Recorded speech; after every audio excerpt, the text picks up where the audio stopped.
Building community with Busey Bank. Beyond the game. And by St. Luke's Hospital. St. Louis's #1 heart hospital.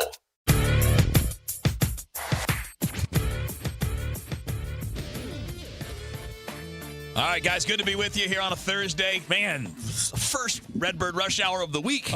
This happens when the Cardinals go out east. You know, we don't get a chance to do this. So today we have Redbird Rush Hour for this hour. And then, of course, Sports Open Line following that. Good to see you, Matt Pauley. Good to see you as well. Everything good? Yeah. Well, it's better after the outcome today because that was like two different games in one inning. It felt like the ninth inning started a brand new game. Yeah, actually, that was almost three games because you had the first game, which was a really low-scoring, kind of tight pitchers battle, and then the Reds blew up. The sixth inning happened, and after that, it was like, oh, well, one of those games. Yeah. And then the Cardinals got a really good break with Dane Myers dropping a fly ball that would have been the final out of the game. That allowed the Cardinals to take the lead. The rally just piled up from there. And you end up being able to hold on, which is the best way to put it. They held on. They did, and you're glad they won. It was somewhat of a gifted win. I talked with people over the last couple of days how upset they were that the Cardinals lost the two games that they did lose in the series. It evens out a little bit. This one was your payback for giving a game away. You got one here. Yeah, so that's kind of where you're at. You win the series. At the end of the day, you win the series. 5 series in a row? Yeah, just keep winning series and everything's going to be fine. It was not easy today. Again, what happened in the outfield today is rarely ever going to happen. And Myers is a pretty good defender. But they're a bad fielding team. Oh, no, overall. They are overall. They're awful. Yeah. They're awful. They are one of the worst in the game. And something that hasn't been talked about a lot, but because the Reds scored so many runs in their half of the ninth, that play over at first base with Stewart with the ball, that allowed 2 more runs to score. Yeah. Sal Stewart not making that play ends up being Which one? The bouncer. That was Michael Tolia. Was that Tolia? Tolia was at first. They had Stewart at second base today. Okay, all right. Yeah. So, but Tolia missed a head-high hop that would have kept the score lower. Although at that point you go straight to O'Brien though, instead of Soriano. But then again, O'Brien wasn't very good today either. He wasn't. Although a guy starting an inning and a guy coming in the middle of the inning. A lot of closers are better when they start the inning and they don't have traffic to start with and all that. But still. And I know you guys touched on it a little bit during the Glover show. I thought it was a missed opportunity for Ollie to give high leverage relievers some time off when they went to Soriano. So let's talk about this because we got a couple of texts already on. There's a couple of messages on it, and John Reese put it out there. 5 games in 4 days. The bullpen's thrown 17 and 2/3 innings, gave up 10 runs plus 3 inherited runners from McGreevy. Only used 7 bullpen arms. Why is Ferguson on the team? Well, that leads to what you're setting up because he was warming up alongside George Soriano when the Cardinals went up by 5. Yeah, and I felt like there were 3 options there. You could leave Strzelecki in. Yeah. I don't know if he had been told yet that you're done, but or if he told them he's cooked. Maybe. Because he pitched 3 innings the other day, yeah. You could have left Strzelecki in. You could have gone to Ferguson, or you could have gone to Soriano. And I think going to Soriano was my least favorite of those 3 options because worst case scenario, this is how it played out, if things don't go well, you're still going to get to O'Brien anyways. Yeah. So instead of using 2 leverage guys, you use 1 leverage guy. That's right. Yeah. I think John asks the great question. If you're not going to use Ferguson in that scenario, 5-run lead, he is by far your most rested arm in the bullpen. He has thrown 1 inning since August 11th. It's August 20th. You've played 10 games in those 9 days. He's only thrown 1 inning in those 9 days. And he's not an option with a 5-run lead?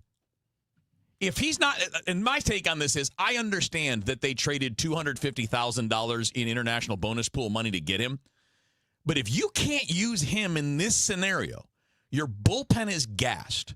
Your starters are not getting past the 5th inning very often, if at all. Yesterday, Liberatore was forced to pitch the 6th inning because you didn't have bullpen You didn't think guys. you had arms. Yeah. If you can't use Ferguson during this stretch, then why is he here? Yeah, and I don't have an answer to that question. I know he's been bad. I mean, look, we can all see he's walked the house since he's become a Cardinal. I mean, has he even pitched a game yet without a walk? Oh, yeah, he had one. He had one game. The other ones were, but he had back-to-back outings that were 3-walk outings. Of his last 3 outings, he's only recorded an out in one of them. Yeah. So, it hasn't been good. In 2 of the 3 outings, no outs recorded and 3 walks in each. His last time out was a little bit better when he gave up a run on a hit against the Cubs in 1 inning. Yeah, and that's not good, obviously. I know this isn't like the lead story. There are more important stories for us to touch on as we go. But this was a big part of today, and it's a big part of this series. You just had a 5-game series in 4 days, and one reliever didn't pitch at all. Yeah. You don't trust him at all. You don't trust him with a 5-run lead in the 9th inning, whereas you pointed out, you nailed it, Matt.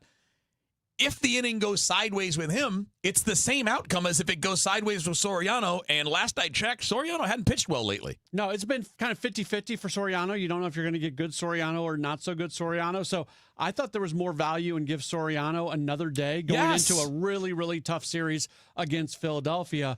Put Ferguson in there. If it blows up on you, you go to O'Brien. Guess what? It blew up on you today with Soriano, and you went to O'Brien. Yeah, and look, I think one of the things that Ollie has done very well as a manager is run the bullpen. I do too. I think it's one of his greatest strengths. Yeah, but doesn't mean he got it right today. No, I disagree with the way he made the decision today. And by the way, sidebar, for those of you who were with me on Extra Innings last night, another example of me having no problem saying when I disagree with the manager. Yeah.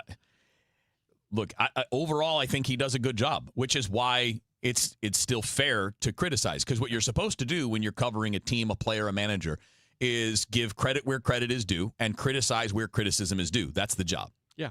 That's what you do. And that's what this is. This is not, and this isn't second guessing either, because you and I were sitting there watching the game with Dave Glover and with Andrew Stoles. We were sitting there saying in real time, this should not be Soriano. This is where you use Ferguson. Right. Our first thing was like, hey, does Strzelecki come back? Yeah. Well, and then, if not Strzelecki, it's got to be Ferguson. Why was Ferguson even warming? I don't know, He was warming. Did it need to be a 6-run lead, a 7-run lead, an 8-run lead? Like, how many more runs did the Cardinals have to score for the guy that you had?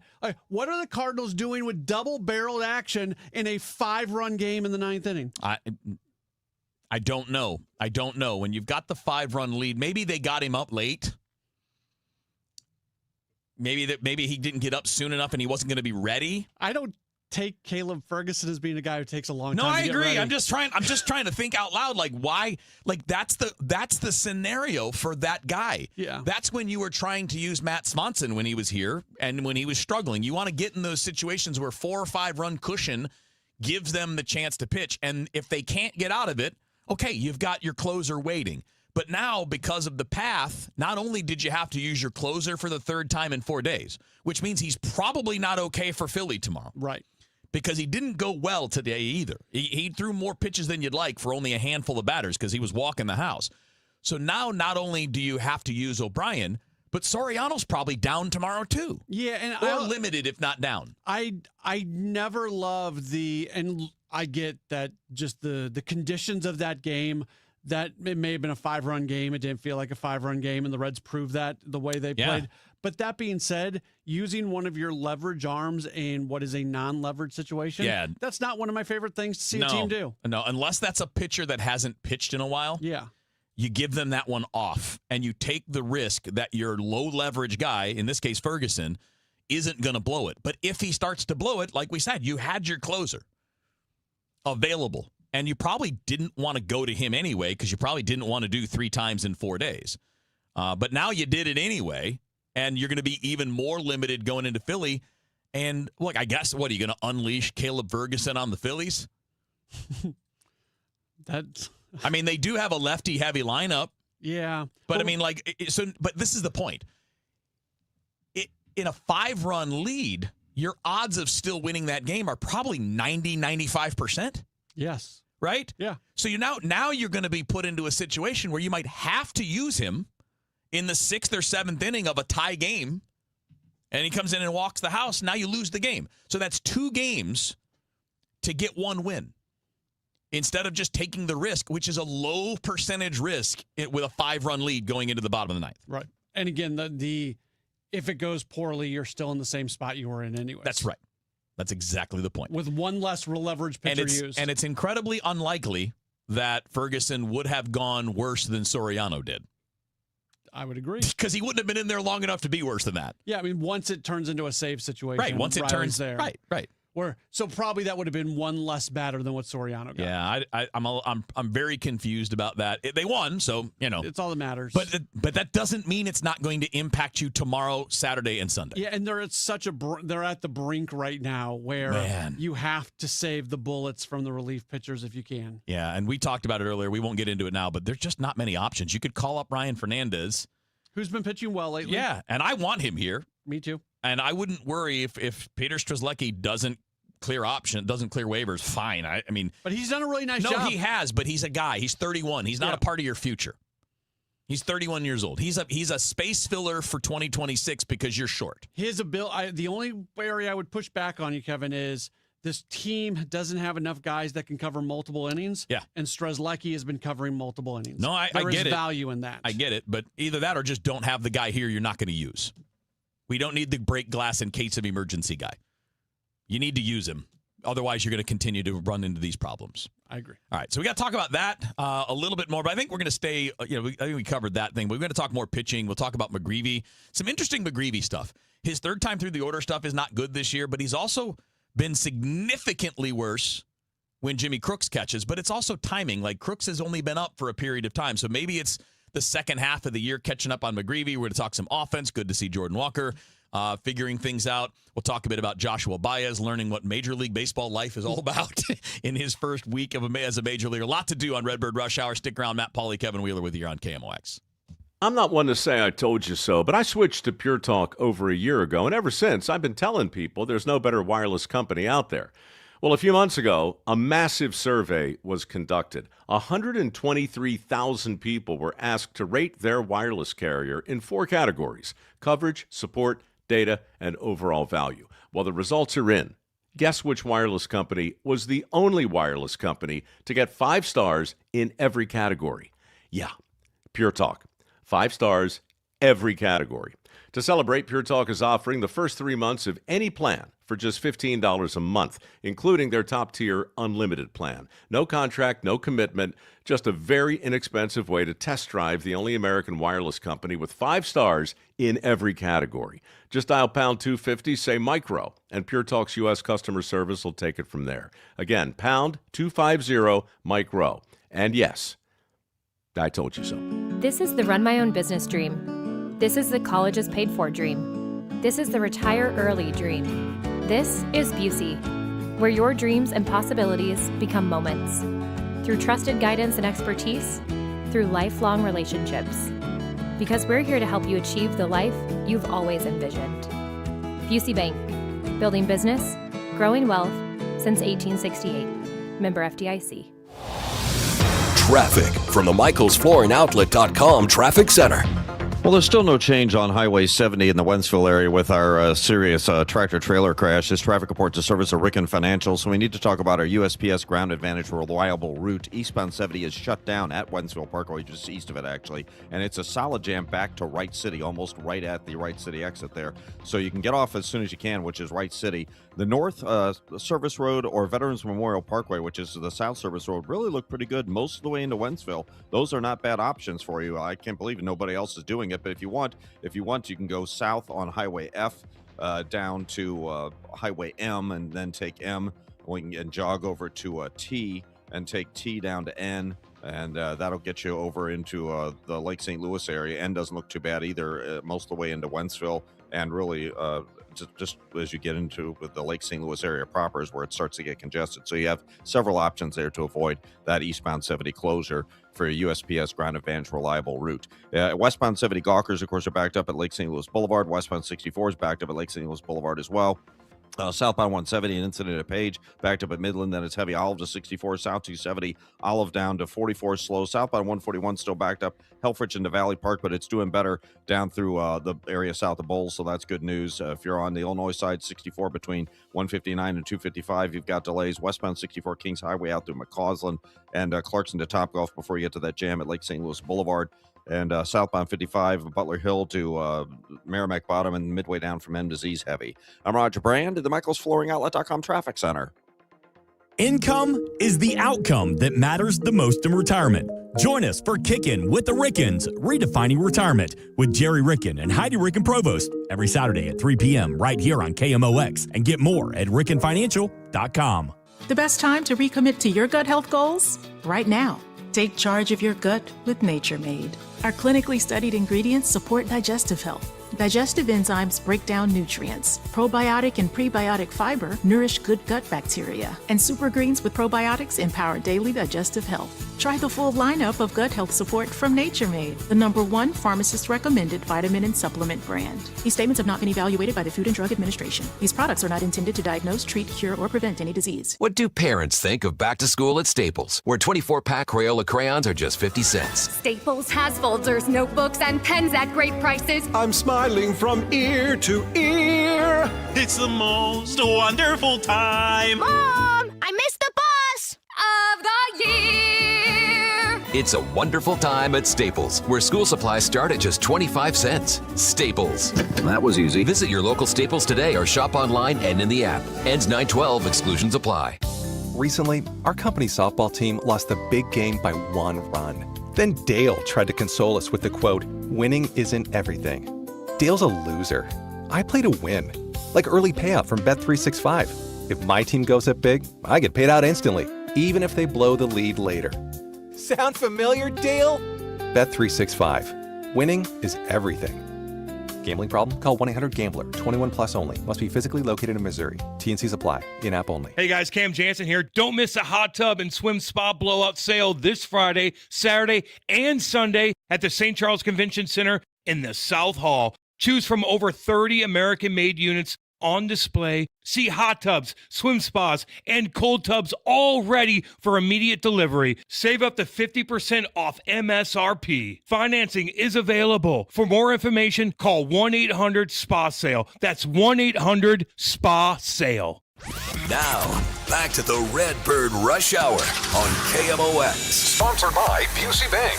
Building community with Busey Bank. Beyond the game.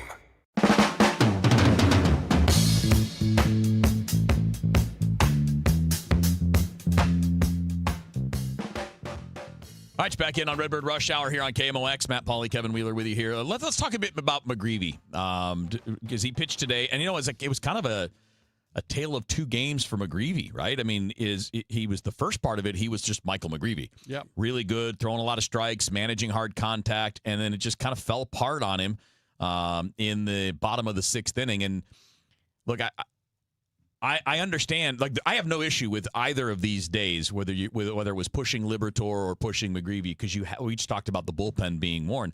You need starters to go 6 more often than not.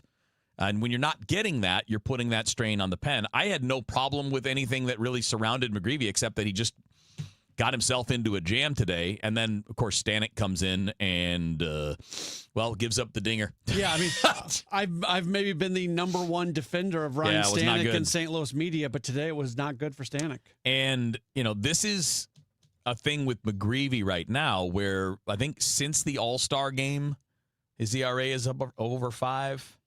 I mentioned it before the break. His numbers, post All-Star numbers, he's 1-2 with a 5.05 ERA, 293 average against in that time, and a whip at 1.5. Which last 30 days, it's a 6 ERA, with a 327 on base against. So that's not the end of the world, the 327.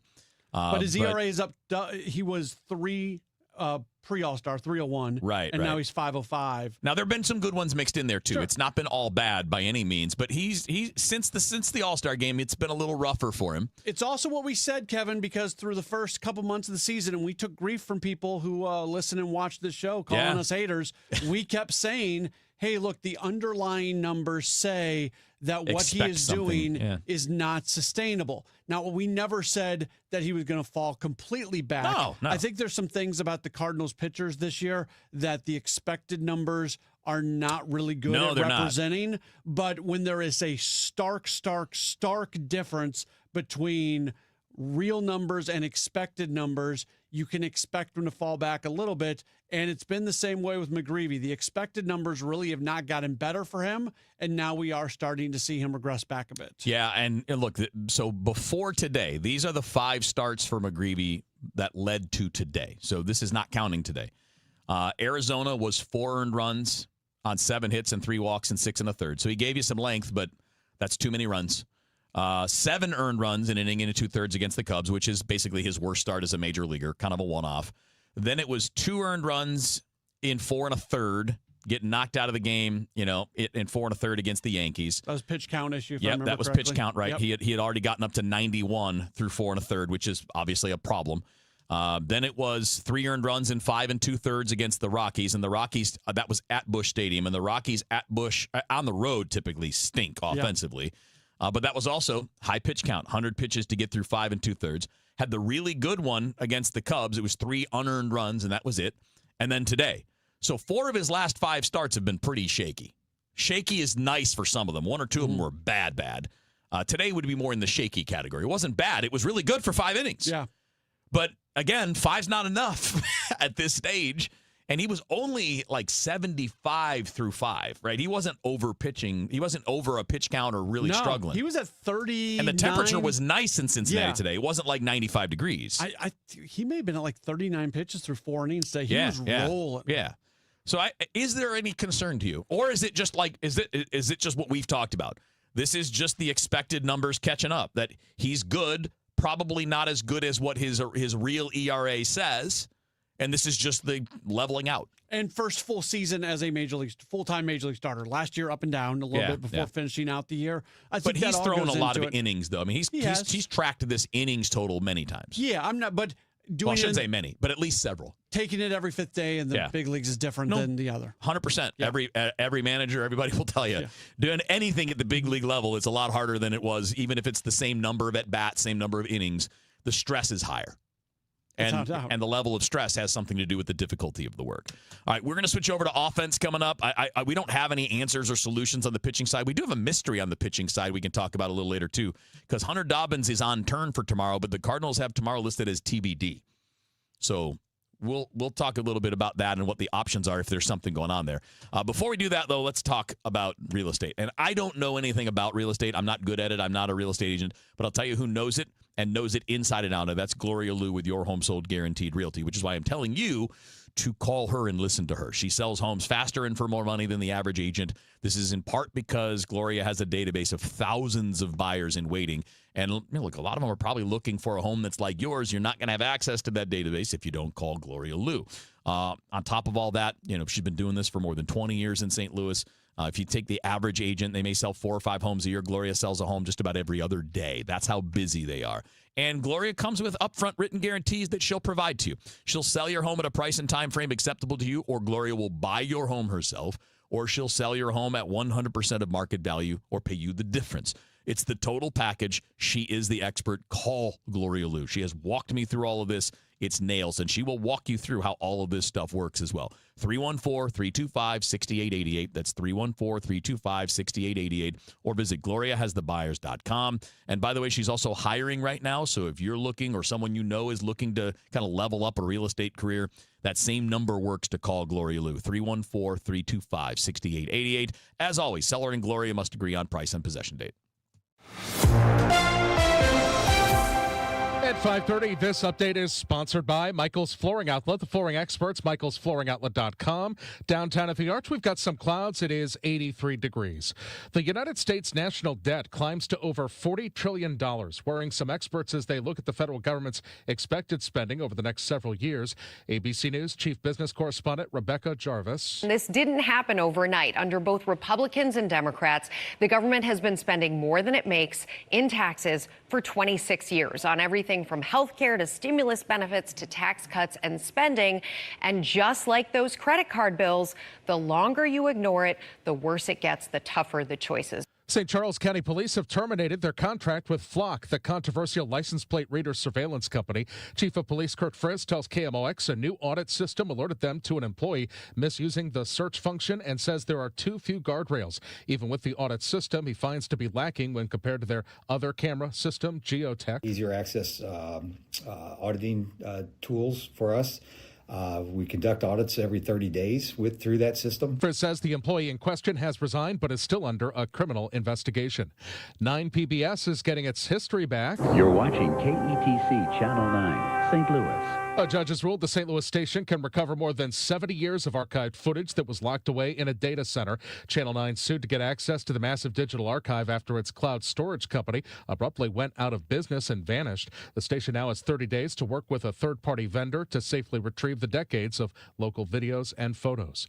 Record-breaking crowds leads to some long wait times at the big PGA event that's in town. In a statement thanking fans for their unprecedented turnout to Belle Reve Country Club, the BMW Championship announced that complimentary spectator parking lots at Family Arena were nearing capacity on Thursday, calling it a testament to St. Louis and its passionate golf fans. With even more fans expected over the weekend and to avoid longer wait times, the tournament is encouraging fans to carpool whenever possible or consider using rideshare.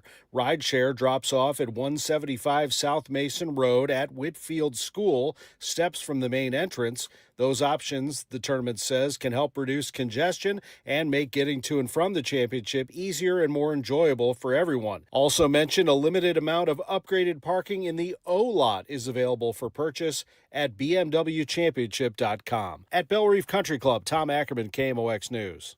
The family of former University of Missouri student Riley Strain is fighting to revive a wrongful death lawsuit. Strain disappeared during a fraternity trip to Nashville in March 2024 after being removed from a downtown bar and was later found in the Cumberland River. Authorities ruled his death an accidental drowning with alcohol listed as a contributing factor. His family has now filed an appeal after a judge dismissed the lawsuit against the fraternity and its members. Matt Pilger, Missouri Net. No charges have been filed, but police in suburban Dallas are investigating another case in which a child was inadvertently left in a hot car. ABC's Jim Ryan says the result was fatal. As in so many such cases, a parent picking up children from school loses track of one of them. In this incident, a 5-year-old girl was left in the car in extreme heat and would later die. Tragically, this could really happen to anyone. Chloe Berg is with the nonprofit Kids and Car Safety. This is not a lapse of love, it's just a lapse of memory. So far this year, 23 children ranging in age from 7 months to 6 years have died after being left in vehicles or getting into sweltering cars on their own. Jim Ryan, ABC News. From the Saliga Heating and Cooling Weather Center, for tonight, clear sky, low 67 degrees. For tomorrow, sunshine, high 88. Could have a spot storm late Friday night, 69. For Saturday morning, spot storm. Otherwise, a sunny Saturday with a high of 86. Right now, it's 83 downtown. I'm Michael Calhoun, KMOX News. All Access with Ollie Marble on the Gas House Gang. When things aren't going well, I feel like there is a responsibility to answer to it. Even the kid that apologized for yelling, "Let's go, wake up." His seats were the first seats right behind the dugout. You paid good money for those. You get the yell. So if you have an opinion, if you have questions, I'd rather take the time, especially when things aren't going the way our fan base would like. Just answer those. Ollie Marble, Tuesdays at noon on KMOX. For decades, Morgan & Morgan has represented hundreds of thousands of people at their hour of need. Injuries on the job, car crashes, medical malpractice, and nursing home abuse, Social Security claims, dangerous drugs, and dangerous products. We became America's largest injury firm for a reason, and no firm is even close. Then we got to thinking, what if we could prevent these terrible events before they occurred? So we built the AI-powered People Protector. Simply visit peopleprotector.com and type in the product you have questions about before you buy it. Children's toys and accessories, cars, drugs, products, you name it, we got it. With our success, we decided to pay it forward for all of America. Our way of saying thank you for your trust all these years. Morgan & Morgan, protecting America. And if you've already been injured, just visit us at forthepeople.com. The choice of a lawyer is an important decision and should not be based solely upon advertisements. Past results afford no guarantee of future results. Every case is different and must be judged on its own merits. Want to make the most of your tax refund? File with TurboTax on Intuit Credit Karma. They help you get your biggest refund, and then we help you do more with it. With a personalized plan designed to help you hit your money goals. Start filing today in the Credit Karma app. When you want a brand new kitchen, there's nothing to it. There's a brand new way to do it. 3-day kitchen and bath. It's all about time. Save time and money. Do it now, don't wait till later. Call the top-notch renovator. It's about time. 3 days or less. At 3-day kitchen and bath. Hi, this is Congresswoman Ann Wagner from Missouri's 2nd District. I work every day to put more money in your pocket, secure the border, protect our shared Missouri values, and keep our communities safe. Whether it's visiting one of my public events in neighborhoods around the district or by contacting my office, I want to hear from you. If you need help with a federal agency, please contact me at wagner.house.gov. Paid for by official funds authorized by the House of Representatives. And Doug. Limu and I created a trick to help you remember that you can customize your car insurance and save with Liberty Mutual. You see, the shirts Limu and I wear are yellow, and yellow is the color of lemons, and lemons grow on trees, and trees provide oxygen, and oxygen helps us breathe, and breathing is how you live, and you can live more life when you save money by customizing your car insurance. I agree, Limu. It's really quite simple. Only pay for what you need at libertymutual.com. Liberty, liberty, liberty, liberty. See more bees, wasps, or hornets around your home? Carpenter bees can damage wood structures, and wasps and hornets often hide nests inside walls. Don't risk getting stung. Let Rottler Pest Solutions protect your home and family. Call Rottler today or visit rottler.com. This is the story of the one. As a maintenance engineer at a beverage manufacturing plant, he starts his day knowing every line is ready to run because Grainger delivers the industrial-grade products he needs to keep mixers, conveyors, and packaging equipment moving. With Grainger's vast selection of bearings, belts, and motors, he keeps operations running smoothly, so nothing grinds to a halt. Call 1-800-GRAINGER, click Grainger.com, or just stop by. Grainger, for the ones who get it done. Broadcasting from the Scott Credit Union Studio, 104.1 FM, KMOX. It's that time of the week. It's Building Community with Busey Bank Beyond the Game. Each week we spotlight someone making the community better through sports. This week it's a former Cardinal who's making sure kids all over the community get exposed to the game of baseball. Scott Terry had a 5-year run with the Cardinals beginning in 1987. After injuries cut his career short, he stays in the game coaching it. One thing leads to another, and he's part of a group that started the current version of Cardinals Kids Clinics. In 1998, Dan Farrell called me and brought me into his office, myself, Ricky Horton, and Bob Forsch, and said, how can we involve alumni with the St. Louis Cardinals? And we threw out some ideas, and one of them was kids clinics. As the trend in youth sports has been more expensive and more selective, he sees kids clinics as a way to reach many kids who may not get a chance to play the game. With the way things are going with select ball, we need to have all types of avenues for all types of kids so that nobody gets left behind. And I think the Cardinal Kids Clinics are one of the ways that we can do that. And it's important that all kids feel welcome. It's a way to get to kids of all ages, of all abilities and talents, and it's a way to get them exposed to current players. The clinics typically feature Cardinals alumni as instructors and current Cardinals players signing autographs and answering questions. The participation of current players is a key part of the program. They understand the reality of where they are at the big league level and what it took for them to get there and the opportunity that they have to impress or even influence some of the younger kids because everybody wants to see them and know them. Scott Terry, their grandparents know. Details about the clinics can be found at cardinals.com/clinics. Building community with Busey Bank Beyond the Game. Traffic from the MichaelsFlooringOutlet.com Traffic Center.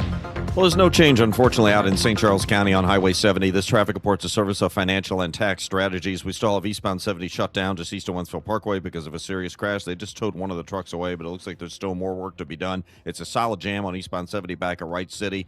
Again, the North Service Road or Veterans Memorial Parkway, basically the South Service Road, gets you most of the way into Wentzville without any delays. But if you want to avoid the area more so, you can always just bail out and go south. down Highway T out of Wright City and make your way from there if you know the area better. Westbound 70, of course, that left lane's still blocked at Wentzville Parkway, so it's still a solid jam at Lake St. Louis Boulevard, and so is westbound 64. Southbound 270, Olive down through Manchester's busy. South 170, a little heavy coming through Page. We had an earlier incident that it slowed the Parkway to 64. Eastbound 64 slow, east of Lindbergh to Big Bend. Westbound from the Science Center out to McCausland's kind of busy.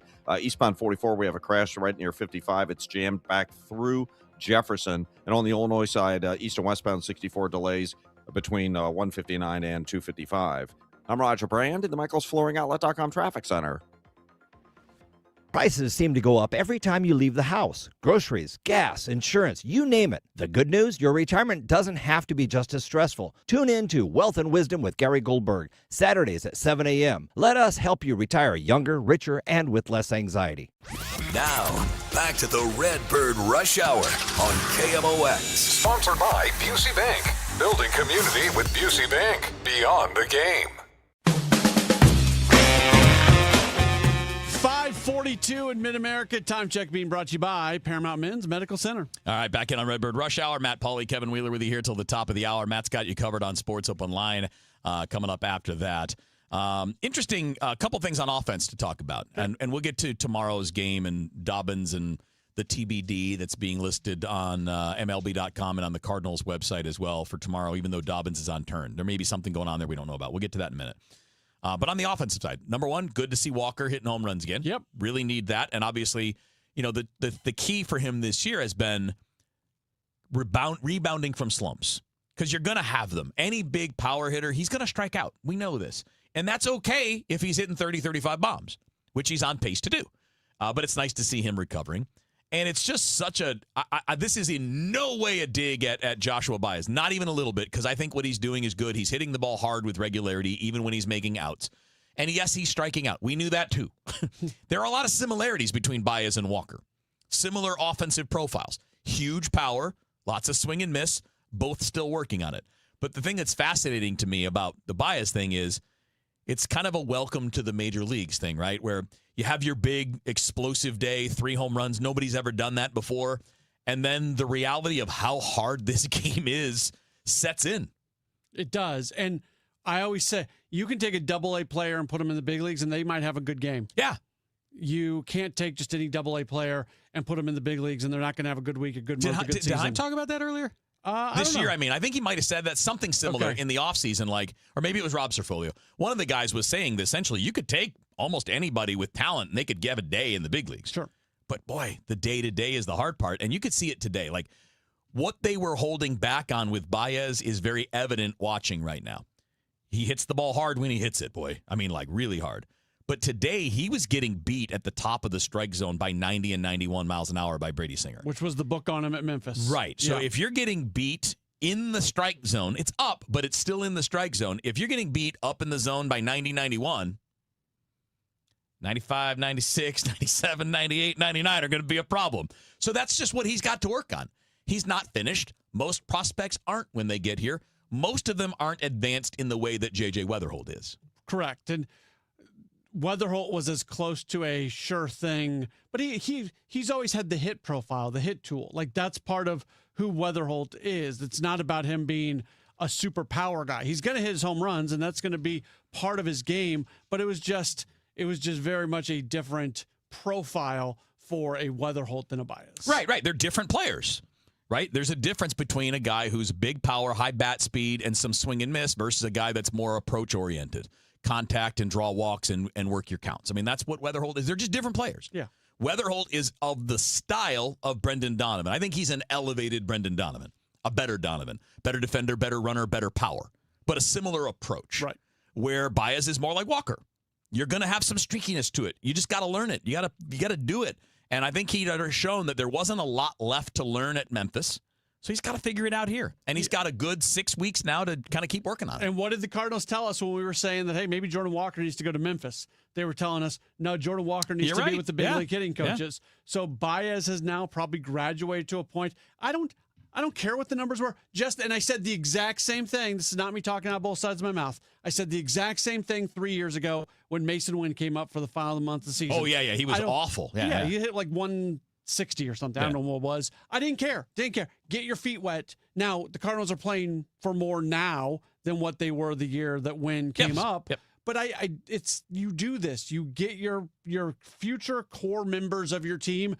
If you get the opportunity to get them up to finish out a season, you do it. Well, and you're also not setting aside a truly productive everyday major league player to get Baez those opportunities. Correct. You don't have a better option. There has been no production in left field. I like Fermin as a player, but he's not an everyday player. He shouldn't be. And he's a good player. He's a valuable player moving forward because he can play 6 positions and look okay at any of them. And because he takes good at bats. He doesn't have any power. He's not super fast. He's not an impact player, but he takes a good at bat. He's a perfect utility player. Yeah. But so you're not displacing someone who needs everyday at bats to play Baez. Baez gets that. He should. Yeah. And today he gets taken out on the bases at a really bad time where he would have really liked to have that base runner. Yeah, Was the eighth. that was a bad mistake. Yeah, it was a bad. But Brian, how different would have the game gone today if Brian Torres would have been thrown out at second when he decided to tag on a fly ball? That was a questionable base running decision as well. So that's part of the young guys learning Major League Baseball and what they need to do. All right, real quick, let's talk pitching for one more second, and then we're going to move on because we got people on the stream that don't know what they're talking about. Justin, we love you, buddy. I know you're a regular, but he says minor league managers don't use pitch counts and take pitchers out. You are smoking weed. That is the number one thing. Now, they're going to factor in heavy innings versus light innings. Yeah. It's not purely a pitch count. It's not here's 80 and it's 80. If it's 80 in 4 innings, you're done. If it's 80 over 6 innings, you're going smooth. You may get to go back out there. So it's not hard and fast. It moves based on the difficulty of your outing, based on the weather, based on how many heavy innings you have. If you have a 30-pitch innings, you're coming out earlier whether you're getting to your pitch count or not. And that is universal in minor league baseball. Yeah, when I was doing low A baseball in the Royal system, we had a rule that anybody who got to 35 pitches was not allowed to come back in an out. inning. Yeah. If you threw 35 pitches in an inning, your day was done. Yep. If you could be the top prospect in baseball who they really needed to keep on a schedule, and you go throw 35 pitches in the first inning, your day is done. Yeah, you may throw a few more in the bullpen when you're done to get to your number, but you're not facing any more stress. Yeah. And so, yes, they do. They don't track innings for pitchers in the minor leagues. They track pitches.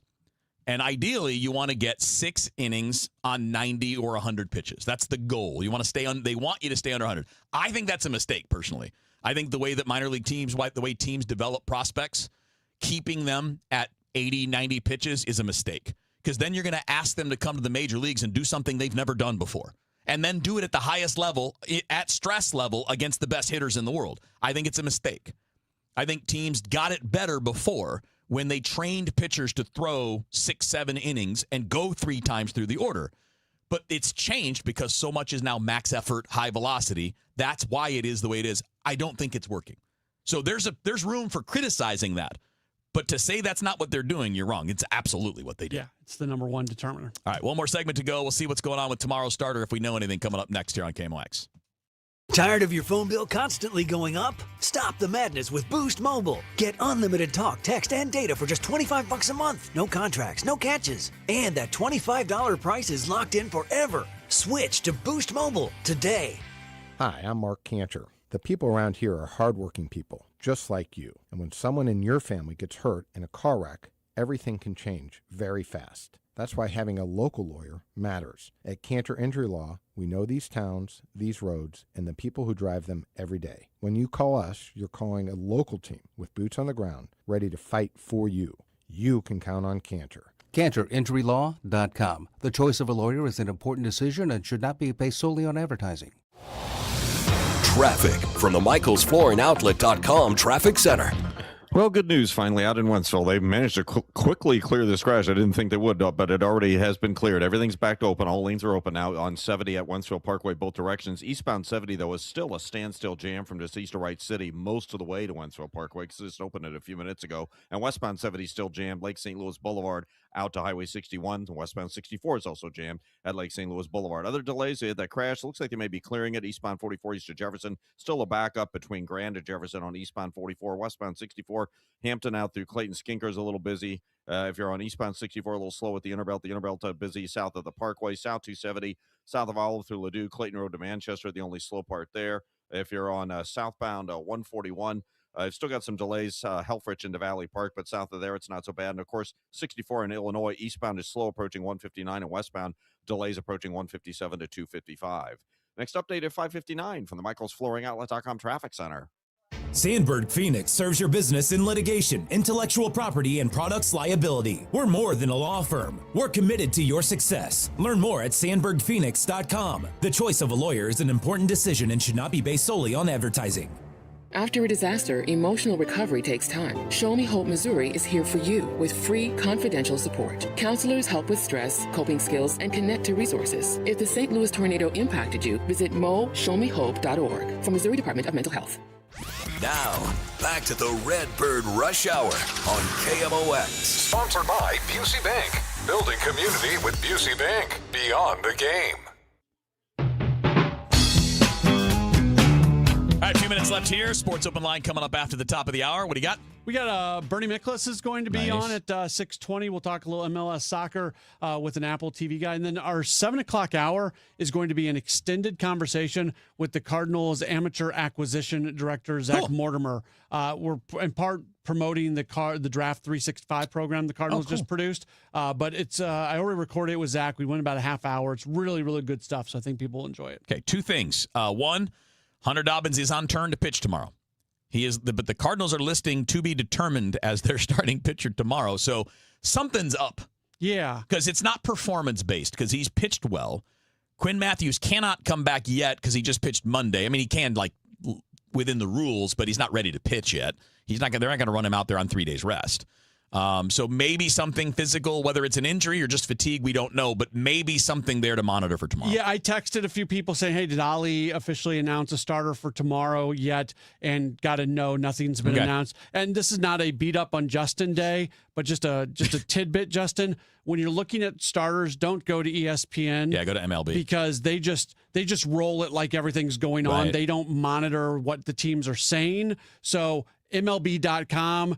If a team has announced a starter, they'll have it there. Right. All right. This, to me, we'll close on this. I think this is a really great question. Nishiki Drum texted us in. He said, I hear you, but how does someone like Sal Stewart compared to guys like Jordan Walker and Joshua Baez? How does he get almost 30 home runs and a better batting average? And then follow it up with this. I'm just curious. They're very different style hitters. They are. So Sal Stewart is not the big bat speed guy. Okay. His bat speed is basically league average. He's better at drawing walks. He chases less. He puts the ball in play more than guys like Walker and Baez. So he's more of a hybrid. He's not a true home run hitter. He hits home runs because he's a good hitter, but mostly because he plays at Great American Ballpark. So Baseball Savant does this great. They have this great tool that shows you where your home runs would land or how many you would have if you played in each ballpark in the major leagues. Right. So he's got 27 home runs this year. Based on the distance his home runs have traveled and where he hit them, okay? This isn't theoretical. This is measurable. If he played all of his home games at Busch Stadium, he would track to have 16 home runs instead of 27. So really, the difference is what we're seeing. His power is largely because of Cincinnati. Ballpark, yeah, very much so. If you look at his road numbers, they're good, but not like they are at home. Yeah, that I think that's the biggest thing here. And that's why I hope the voters, when they do the Weatherholt versus Stewart thing, look at that, because you do it on the other side and you put Weatherholt in. Weatherholt's got 20 home runs. Yeah, exactly. Yeah. So, guys, that's why this is such a cool time. Because we can actually really look that stuff up and you can see how far the ball went, where it was hit. Well, hey, at Great American Ballpark, that's a home run. At Busch Stadium, someone's standing under it, catching it on the warning track. Yep. That's just the way it flies. All right, buddy, have a good show tonight. Thanks. Matt Pauley has Sports Open Line coming up next on KMOX. The smartest way to do your homework is Heckman Lumber.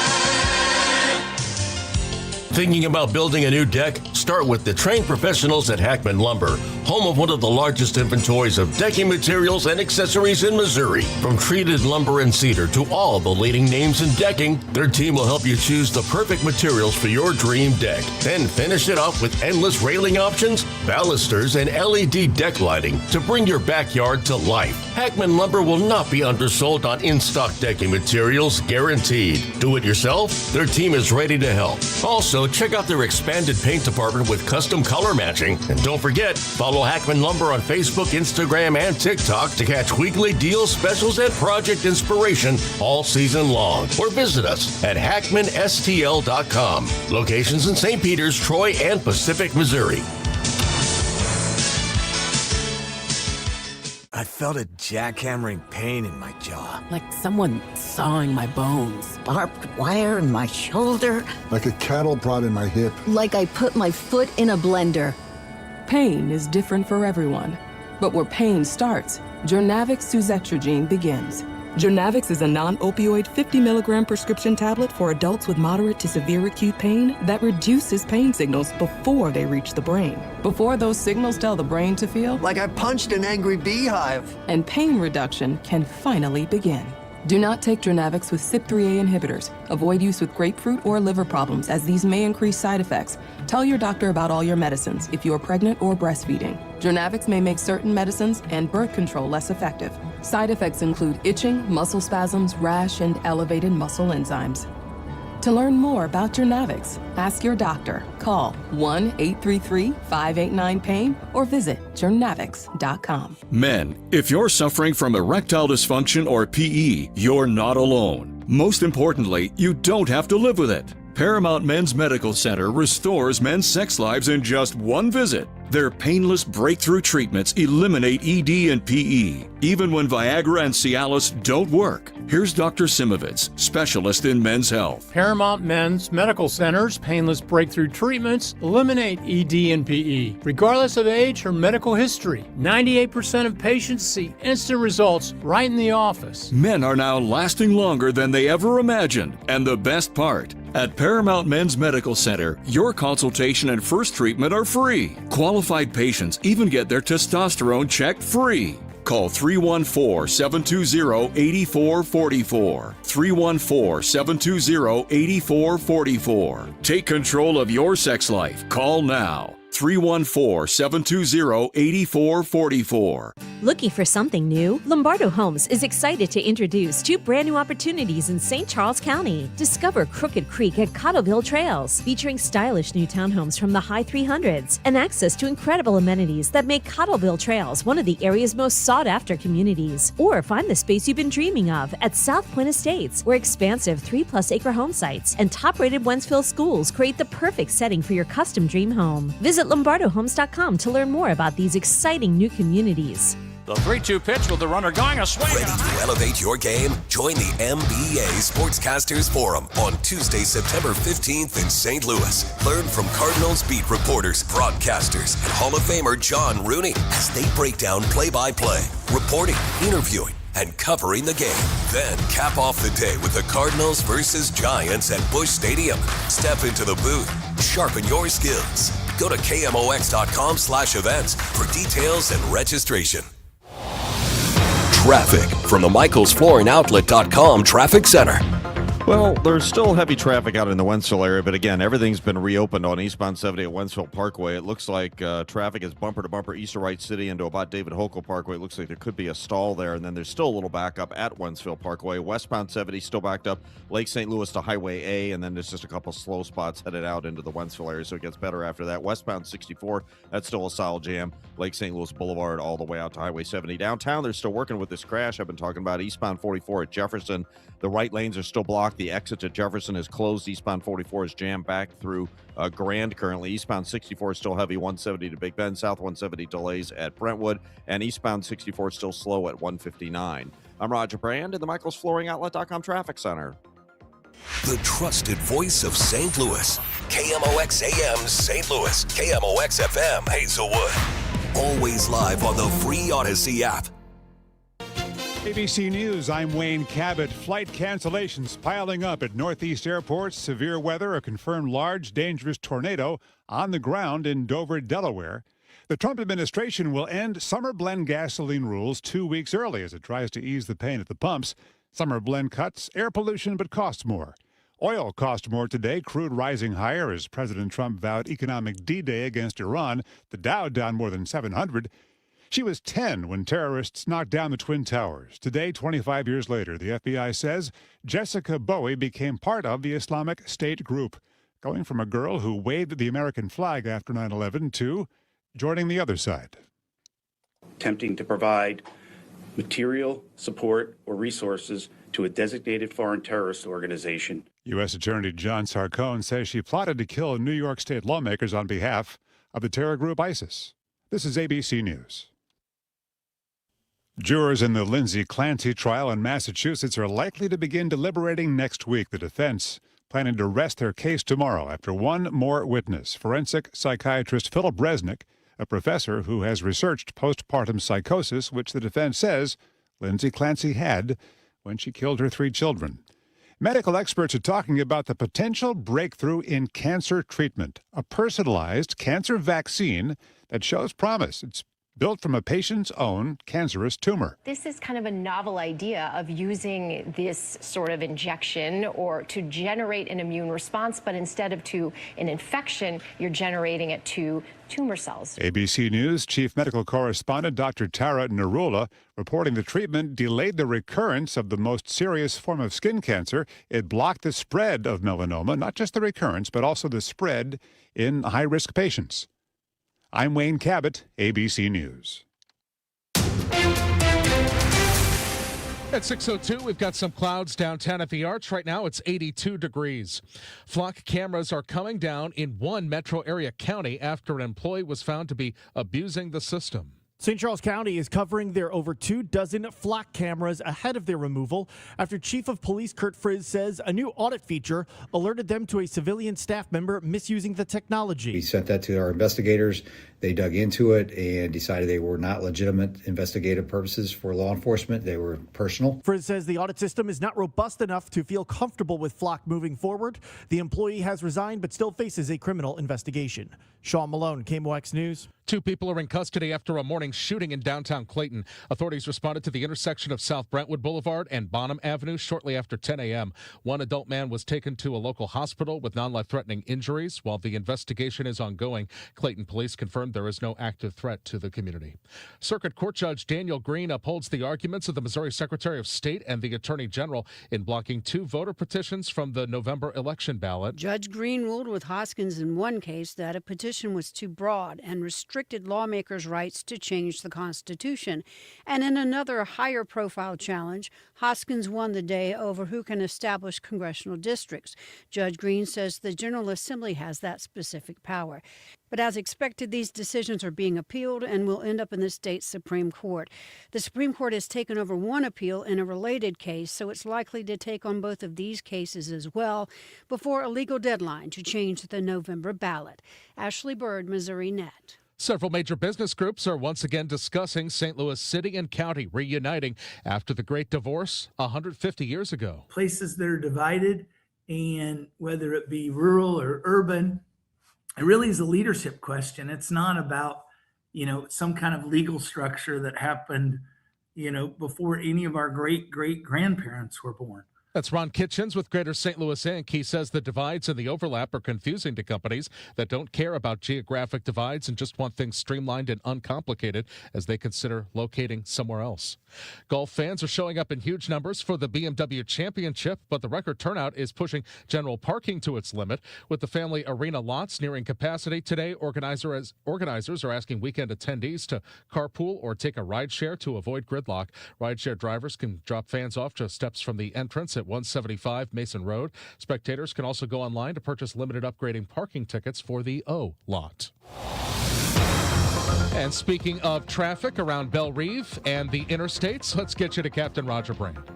Yeah, the interstates, we still have some trouble spots out there, Michael. This traffic reports the service of the Sandberg Phoenix Law Firm. It's getting better out in St. Charles County, but there's still a jam eastbound 70, just east of Wright City into Forestville, then a couple of pockets toward Wentzville Parkway from the earlier crash. It's still busy past 64, almost to Highway A. Just again, some slowdowns as the volume unwinds. Westbound 70, just west of Lake St. Louis Boulevard to A is backed up, and then there's just a couple of slowdowns again between Wentzville and David Hokel Parkway. The only solid jam westbound is 64, and it's still backed up the way it's been all afternoon, Lake St. Louis Boulevard out to Highway 70. Eastbound 64, a little heavy, 170 to Big Bend. Still working this crash in the city. Eastbound 44 at Jefferson. The right lanes and the exit to Jefferson are closed. Delays back near Grand on eastbound 44. Lemay Ferry at Lemay Woods, an injury crash. Southbound Telegraph approaching Forder down through Baumgartner's heavy. Eastbound 64 is kind of slow briefly at 159. Westbound 64 slows approaching 157 to 255. I'm Roger Brand in the MichaelsFlooringOutlet.com Traffic Center. Oh, it just doesn't get much better than this, all thanks to our northwest flow. Clear skies and delightful for evening plans. Temperatures mainly in the 70s and 67 for the low. Friday, plenty of sunshine. It's a touch warmer tomorrow, 88 degrees, but we can still handle that. Friday night, partly to mostly clear. We could see a spot thunderstorm toward morning, 69 for the low. On Saturday, partly to mostly sunny and just a slight chance of a spot thunderstorm in the morning on Saturday. A very weak cool front coming by. Does not have much to work with at all. 86 will do it for the high on Saturday, 65 Saturday night, Sunday. Perfect, sunny, and 83. From the Saliga Heating and Cooling Weather Center, I'm meteorologist Dave Murray on 104.1 FM, KMOX. 82 degrees downtown at the Arch. I'm Michael Calhoun, KMOX News. Come on, let's get going now. From KMOX Sports. We're primed and ready. All day, baby. Man, let's go. This is the Gray Bar Sports Open Line. Gray Bar, your distributor for electrical and datacom needs. On 104.1 FM, KMOX. Here we go. Welcome in. It is a Gray Bar Sports Open Line right here on KMOX. My name's Matt Pauley with you for the next 2 hours. We've got a lot going on. This is a very busy program. Our only sports open line this week. We just got done with our only Redbird Rush Hour this week, and now we get to our only sports open line of the week. Bernie Miklasz is going to join us for our weekly conversation. He's going to be with us in about 10 minutes or so. Also, coming up later on this hour, we are going to talk with Christian Miles from Apple TV. He is one of the MLS broadcasters. City playing last night. They played to a 1-1 tie against Sporting KC. They get right back at it this weekend, too. So it's one of those 3 games in 8 days type situations for City, which is always tough. And then I really hope everybody tuned in, sticks around for the basically the full 7 o'clock hour. That hour is going to be almost completely filled by a conversation that I recently had with the Cardinals director of amateur acquisition, Zach Mortimer, who is part of the team that oversees the draft. The Cardinals TV production folks just did a really cool feature. It's a 21-minute program, so it's not like a 3-minute feature. It's 21 minutes long. It's awesome. It's called Draft 365, and they followed scouts and they followed everything going on with the Cardinals leading up to the draft. They were at meetings in January. They literally followed scouts on the road. They were at Busch Stadium when they brought prospects in for a workout. They were in the draft room when the actual draft was taking place and the meetings leading up to it. Was awesome. It's awesome. If you haven't seen it yet, go watch it. It's on YouTube. Just type in Draft 365 and you'll find it. But Zach Mortimer, who is their director of amateur acquisition, he's a big part of it along with Randy Flores. We're going to talk with Zach, and that's going to be almost the entire 7 o'clock hour as we just talk all things Cardinals scouting. And also we'll talk a little bit about some of the guys that they did just recently draft. And a good time for it because Condon just got called up from the Complex League to Palm Beach. That's been a good step forward for him. Cardinals win today. Somehow, some way, they win today. And that was a wild one. That's one of those games that when the season comes to an end, the season will end and I'll kind of reflect upon the year. And I'll be honest with you, I'm always impressed with people who are really good at recalling things that happened that are not like really big things. That's when I talk with Derek Gould. Derek Gould can remember And same thing with Jeff Jones. Maybe it's a trait that exists for beat writers. These guys have the innate ability to remember minute details that happened in a random baseball game. And over 162 games, there's a lot of minute details. There are a lot of minute details over 162 games, plus you get to the playoffs and all that. I can't remember what I had for lunch yesterday. I have a really hard time remembering everything that happens over the course of a year. But I do spend time at the end of the season kind of thinking back and almost cataloging for myself what happened this year, what are the notable things, so on and so forth. And this is one of those games we're all going to remember. There's going to be no doubt that this is a game that, and just even this game in the context of this series, it's a 5-game series, which is pretty odd. 2 games in here where the Cardinals fans would have told you they should have won them. The second game of the doubleheader and then the game last night. I thought the venom, and it was a frustrating night last night when I was hosting the post-game show because I wasn't expecting the reaction. Maybe this is just a bad job by me. I was not expecting the reaction to last night's game that we had when I started that post-game show. Cardinals fans were really angry last night. Were really, really angry, and they wanted to blame it all on Matthew Liberatore. I was literally getting text messages last night that said, when Sal Stewart wins the National League Rookie of the Year, Oliver Marmol needs to be is completely at blame for it because he allowed Liberatore to face off against Stewart in the 6th inning yesterday. Like, that's where I don't know if it was a majority of people or a vocal minority. I think it was a vocal minority, but that's where people were at. It wasn't just let's find reasons to blame Oliver Marmol. It was Sal Stewart just beat J.J. Weatherholt for the Rookie of the Year award, and it's Oliver Marmol's fault. Like that's where the fan base, a vocal portion of the fan base, was at last night. And it's after a game like last night, it's a raw moment, right? Like, that game gets over, and it just doesn't feel good to lose that game. And the fact that a little bit of hope went along with it there in the 9th inning just to draw you in that much more, where it felt like the Cardinals were going to find a way to tie it up last night, and then it doesn't happen. People were very, very unhappy. And my whole thing was, okay, it doesn't matter if you can just keep winning series. Not that losing a game doesn't matter, but in the grand scheme of things, if you can just keep winning series, you're going to be okay. And then the Cardinals, they get out to a 4-0 lead today. And I'm thinking to myself, okay, everything's all right. It stunk that they lost a couple of these games. They lost yesterday's game the way they lost it. They lost the other game when they were 1 out away from winning it. Like, all that stinks, but you can throw away the stinkiness of those moments because you're still going to win a series. And if you just keep winning series, if this team just wins series after series after series after series for the final 5-6 weeks of the season, they're going to be a playoff team. They're going to be fine. So I'm thinking that, and then the Reds have the comeback, and they score the 5 runs in the 6th inning, and Ryan Stanek, who I've been a big, big defender of, was not very good today, and they continue to try to navigate through a bullpen that is just completely worn out right now, and that's why they're letting starting pitchers go deeper. That's why Liberatore was asked to throw 6 yesterday. Maybe you would have thought of going to the bullpen a little bit earlier today, even with McGreevy. There's a lot going on, and then you're just given a wonderful gift in the 9th inning by a Cincinnati team that is absolutely terrible defensively, just terrible defensively, where you don't know what's going on in the outfield. That probably was Friedel's ball, the left fielder. Friedel doesn't, for whatever reason, he doesn't go for it. Dane Myers in center field goes for it. Somebody made this point on social media, so this is not an original thought by me, but it's funny. Neither of those guys had a great view of the baseball. Matthew Rocchio, they each had sunglasses on the tops of their caps. Neither one of them could see the darn baseball. But I literally, as I say this, we've got Channel 2 up on they're running sports right now. I just saw it.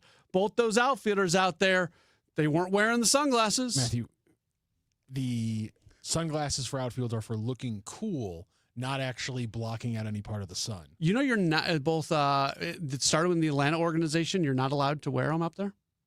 Why? It started with who would have been the general manager? They didn't like the logo being not displayed, being blocked out by sunglasses. You say general manager, but that sounds like a Ted Turner thing. I think it was not post. I don't know. Where I first learned about it was when I was in Kansas City. Dayton Moore was in charge of the Royals, and he brought that with him from Atlanta because he had been like the assistant GM in Atlanta and then went to Kansas City, and Kansas City players also were not allowed to wear the sunglasses on top of the hat. My question with that is, like, it feels like if an outfielder misses a ball in like 2004 and they go to Danny Cox and say, hey, can I please wear sunglasses next time? And he's like, why don't you wear sunglasses today? And he goes, oh, the GM doesn't want me wearing sunglasses because it blocks the logo. I feel like that's something Danny Cox would have been like, no, I want my outfielders catching the ball. Well, you can always call for the sunglasses. True. That used to be a thing. Remember, you'd see it all the time where bat boys would be bringing the sunglasses out to an outfielder? Just seemed there were so many other organizations that I could see the GM passing down a rule that would harm your team to win games because of some foolish thing that makes no sense. I'm legitimately surprised that in the decades of a guy like Cox running the Braves, that would have. It was Bobby Cox who made that rule. That's insane. It was Bobby Cox. Wow, Bobby, my bad. Yeah, so I knew what you were talking about. There was a Y and there's a Cox there. Bobby Cox, because of respect for the uniform, that they could not wear sunglasses on the brim of the front of the cap because it blocked out the logo. So you just had to have them on the back. You just had to have them. You're either wearing them or you're not. That's insane to me. Okay. I can't believe that. Yeah. Why would you take away a potential advantage for your players? Because you got to see the A. Wild. For the A. Isn't that their logo? Isn't that their slogan? For the A? Is that a Braves thing? For that the sounds A? like a really dumb slogan. I think it's the hashtag for the A. I think my slogan, if I was the Braves, would be win more World Series when you're in the National League Championship year after year. Yeah. That'd be my slogan. Win the division with the best pitching that we've seen in the last 30 years. Okay. All right. All that being said, we got onto on a tangent there. That's okay. Bernie Miklasz, he joins us next. This is a Gray Bar Sports Open Line on KMOX. This is the story of the one who keeps multiple buildings running smoothly day after day. Plumbing that flows, HVAC that hums, cleaning supplies that keep surfaces sparkling. That's why she counts on Grainger. With easy reordering online and 24/7 support, Grainger helps her keep the products she needs on hand. So shelves stay stocked and buildings stay ready. Call 1-800-GRAINGER, click Grainger.com, or just stop by. Grainger, for the ones who get it done. The best time to recommit to your gut health goals? Right now. Take charge of your gut with Nature Made. Our clinically studied ingredients support digestive health. Digestive enzymes break down nutrients. Probiotic and prebiotic fiber nourish good gut bacteria. And super greens with probiotics empower daily digestive health. Try the full lineup of gut health support from Nature Made, the #1 pharmacist-recommended vitamin and supplement brand. These statements have not been evaluated by the Food and Drug Administration. These products are not intended to diagnose, treat, cure, or prevent any disease. I'm Piera Palazzolo, VP of Digital Marketing for the American Management Association, a company focused on the management training skills needed to enhance the careers of business professionals. We did our research when it came to the best companies for website development and chose AmericanEagle.com. And we couldn't be happier. AmericanEagle.com worked closely with us to understand the front and back end requirements needed to launch an e-commerce website that could handle the complexities of running thousands of seminars nationwide. Our robust new website and improved SEO saw immediate increases in site traffic and web revenue. If you're in need of managerial effectiveness and success, visit our website at amanet.org. If you're in need of a website that provides an unparalleled consumer experience, I highly recommend AmericanEagle.com. Transform your business today. Dial 877-WebNow1 for a free digital consultation with AmericanEagle.com. Hey guys, Cam Jansen here. Don't miss a hot tub and swim spa blowout sale this Friday, Saturday, and Sunday at the St. Charles Convention Center in the South Hall. Choose from over 30 American-made units on display. See hot tubs, swim spas, and cold tubs all ready for immediate delivery. Save up to 50% off MSRP. Financing is available. For more information, call 1-800-SPA-SALE. That's 1-800-SPA-SALE. And Doug. Limu and I created a trick to help you remember that you can customize your car insurance and save with Liberty Mutual. You see, the shirts Limu and I wear are yellow, and yellow is the color of lemons, and lemons grow on trees, and trees provide oxygen, and oxygen helps us breathe, and breathing is how you live, and you can live more life when you save money by customizing your car insurance.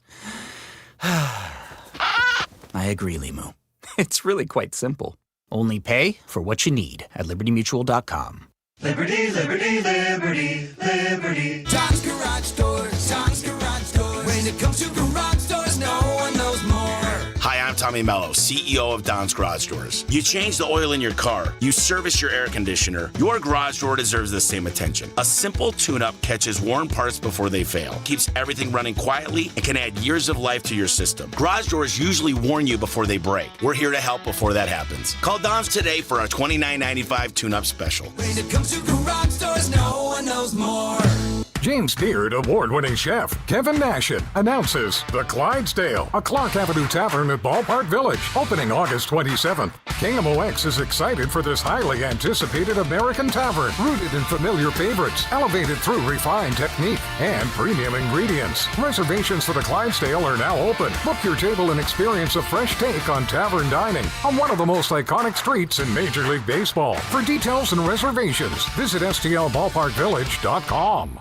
When was the last time you watched your home movies? Disasters strike unexpectedly. Every year, American families lose the one thing they'd run back into a burning building for, their family's memories. Hi, I'm Nick. And I'm Adam. We started Legacy Box to help save your family's most important recorded moments so you don't have to worry. Load Legacy Box with your old movies, film reels, and shoeboxes of photos. We work our digitizing magic, converting those memories right to the cloud so they're safe and accessible forever. It's fast, we always send your originals back, and it's done right here in the USA. Over 1 million families have trusted Legacy Box. Better Homes and Garden, Real Simple, and Inc. magazine are all talking about Legacy Box. New York Times columnist David Pogue says, have them digitized. I wish I'd done it sooner. Take action. Save your family's memories today with Legacy Box.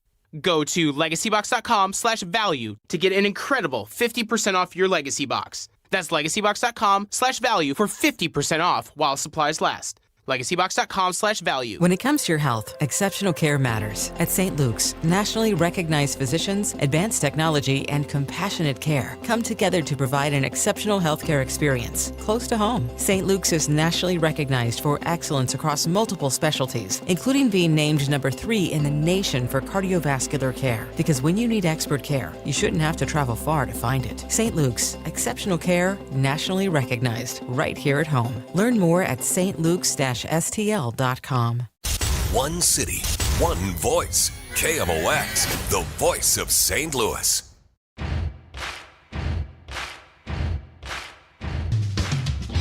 Back at it on KMOX. It is a Gray Bar Sports Open Line, our only sports open line this week with the Cardinals playing out east. They did play the day game today. Somehow, some way, they found a way to win. We're happy right now to welcome on the program for our weekly conversation. It is my good friend Bernie Miklasz. He is a contributor here on many KMOX programs. You can check out his videos on social media. He's in the process of getting his online written content back up and going as well. Right now, he's posting a lot of his columns on his X account. Bernie, always appreciate you taking some time. How are you? Matt, I'm doing great, man. Good to be with you. Have you recovered from whatever the heck that was today? How about, that was a new game started in the 9th inning today, and just even the sports to me, it's all about stories, and the story of the 9th inning, both the top and bottom, that was some compelling stuff that happened today. It was just insane. I will say this as a fan, the fact that the Cardinals won made me really, really enjoy the craziness of it all. But I wouldn't be feeling that way if they had lost that game, right? I wouldn't be talking about how funny and entertaining and wild it was. I'd be like ticked off, I think. But that's Cincinnati's problem, right? Yeah, well, I also think, one of the wonderful things and one of the reasons I love baseball so much is how much the games connect one to the next and one series to the next. And what happened today doesn't just impact tomorrow. It was impacted by yesterday and the day before. And there were 2 tough losses in this 5-game series that you were 1 out away in the first game. And then yesterday with South Stewart hitting the home run to turn over a game. And then you also had, them coming back late, but not being able to finish the comeback. If they lose today, well, then it's a series loss. So not only is it a bad loss, it really taints the series, where kind of the opposite of that ends up happening because they take 3 of 5. Well, that's exactly right. I don't think it's far-fetched at all to say the Cardinals could have won all 5 games. They were in position to win all 5 games. So, listen, if people want to sort of take the glasses half empty view and say, well, they should have won 5, they should have won 4. Well, I don't disagree with that. But I take the glass half full view because this team continues to demonstrate remarkable resiliency. They continue to overcome a lot of odds. They continue to overcome their own flaws, like a volatile bullpen and an offense that has been pretty good lately. But it's kind of one extreme or another. They have a rotation that's somehow like in the top 9. It has the 9th best starting pitching ERA this year in the majors, which is remarkable. And yet, it's also a fragile rotation, again, as we saw today, because their guys are pretty much 5-inning pitchers. After that, Ali Marmol has got to lean heavily on a bullpen that, frankly, does not have quality depth. So they've got the lowest payroll in the league in terms of what they're paying their 26-man roster. They've got the youngest roster in the league. They offloaded Gray, Donovan, Contreras, Arenado, Nootbaar, May, and Romero. And yet, here they are. They're 3 games over 500. They've exceeded all expectations.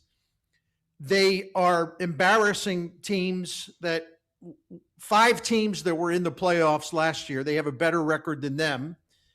They have a better record than a much-hyped Pirates team.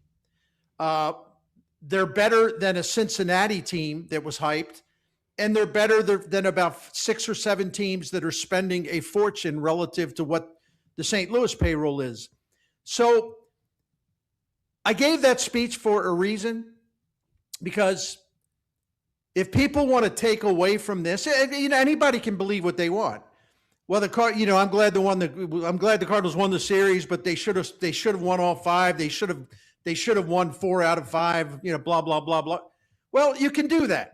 I'm just saying you're missing the bigger picture. That's all. I've been looking forward to our conversation today because I honestly want to get your thoughts on this, because I've been reading your stuff that you've been putting out on social media, and you've gone very heavy today on Cardinals starting pitching, third time through a rotation, or third time through an order, I should say, and how basically that needs to be avoided. And we saw that yesterday with Matthew Liberatore, who, in the grand scheme of things, I don't think anybody's going to say, hey, 3 runs in 6 innings, you'll take that from Liberatore. But then when you put the magnifying glass on it, it was 5 innings of nothing. And then him giving up 3 runs in the 6th inning really hurt you. And that created the conversation of, should he have been there in their first place? After the game, Oliver Marmol talked very openly, Bernie, about the fact that where what the bullpen is at right now, with the doubleheader earlier in the week, with the fact that they're being so careful with Kyle Leahy, they really needed Liberatore to give at least 6. That was a minimum standard. How do you reconcile 2 things that are true? This overwhelming necessity to get a little bit more from starting pitching, a guy like Matthew Liberatore, versus the numbers you've cited today that show just how terrible some of these guys are once they do start facing that order a third time through. Well, if Ali Marmol had a better bullpen with more depth, more quality, he doesn't build the roster. So it would be ludicrous to blame him for the fact that they're lacking in quality and depth. But there are times, especially when it's very, very, very busy and the schedule's thick and everything else, there are times when, frankly, he has to turn to relievers who aren't on the A list, they're on the B list or the C list of what they have. And that leaves the team extremely vulnerable. And there are some times where he really doesn't have a choice. Now, his critics would of course, blame everything on him. But he's really stuck in the middle because it's almost a damned if you do, damned if you don't. Because if you stick with your starting pitchers, who I forget my own numbers now, but when they face a lineup the third time through, their ERA is well over 6 as a group. Yeah. As it's like 660 or something, right? As a group. So you can either roll the die and take your chances by pushing them, hoping to get a 6th inning out of them because your bullpen's thin. So if you do that and it blows up, well, the manager's an idiot, right? Yeah. But not he isn't really, Right, but yeah. I'm just saying. Yeah, that's the response to it. But on the other hand, how many times have you hosted a post-game show on KMOX where he pulls a guy after 5 innings and then something goes wrong?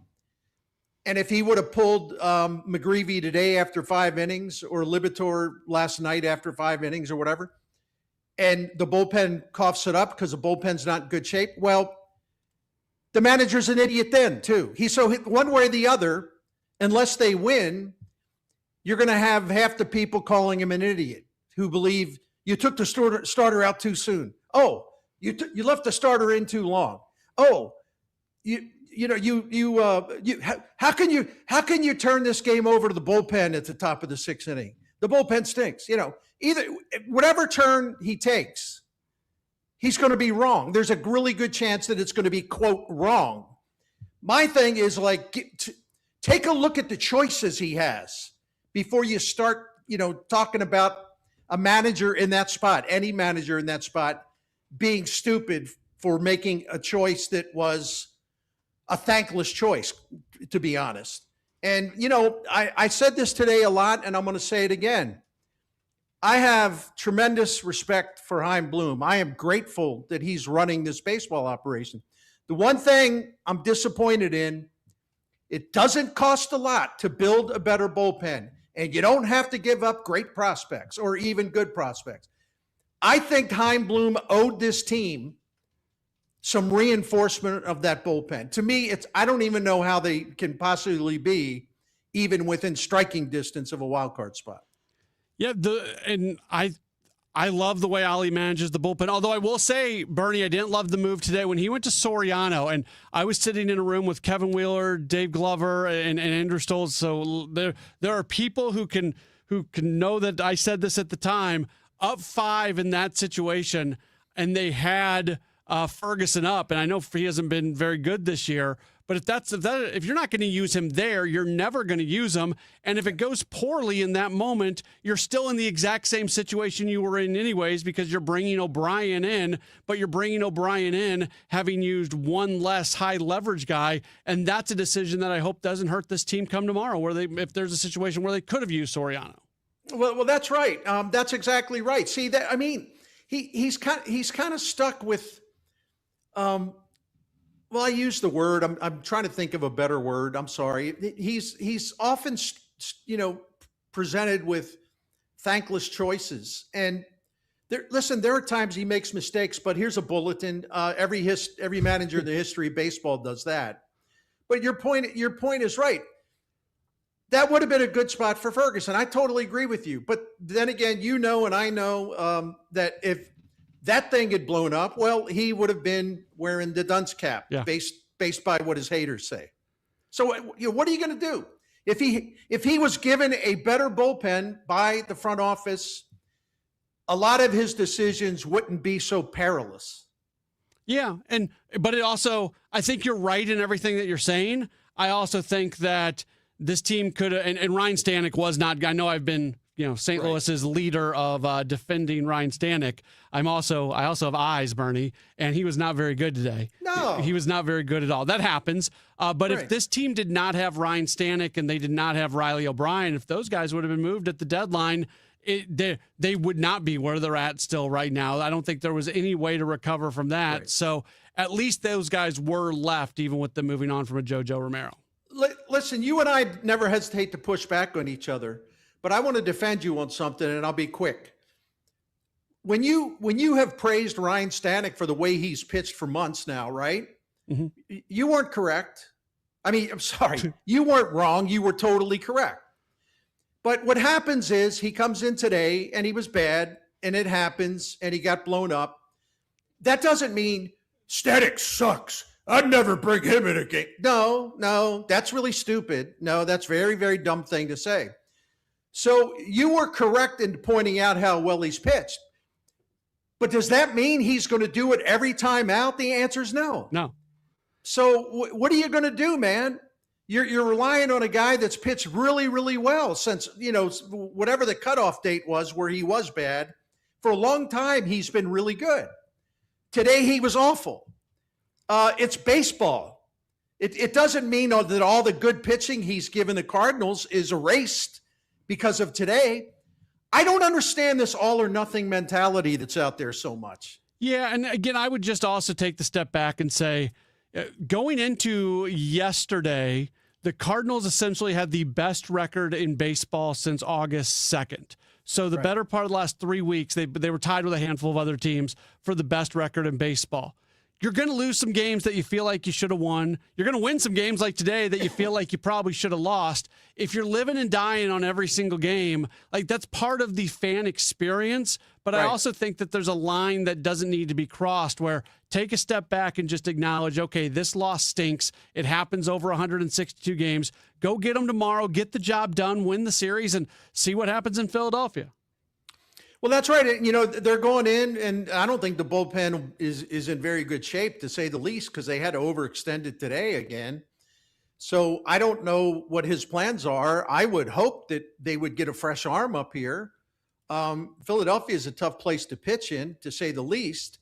And I'd like to see the Cardinals go there at best and win the series 2-1. But even if they go 1-2, I mean, what are we going to whine about that? I'm not. No, I'm not. So it's listen. They've won 5 straight series, and they are 12-6 in their last 18 games. And this was after a really, really bad run that pushed them 3 games under 500. And this was after a trade deadline that sent Nootbaar and Dustin May and Romero, and I know Romero wasn't pitching, but still sent them away. So at a time where they should have, in effect, folded up and just like, well, we gave it a good run. And no, here they come. Here they come, 5 consecutive series wins, 12-6 in their last 18. Has it been pretty? No. A lot of times it's been ugly. But they're finding ways to win, and the incredible resilience this team has is something that should be respected. And the team culture that the manager and the coaches and the players have worked hard to create is one of the reasons why they've won 5 straight series and 12 out of their last 18 games after getting no help at the trade deadline and after flopping around a while leading into the trade deadline. I am a little curious. The Cardinals have not officially listed a starter for tomorrow. It would be Hunter Dobbins' day. I checked again with some people who were in Cincinnati asking, did Ali officially announce a starter for tomorrow? And nothing has been officially said. It seems odd to me that no announcement has been made. And that small voice inside of me is wondering, what's going on with the pitching? Who's going to start tomorrow? Are there going to be some roster moves? You said, get more people up.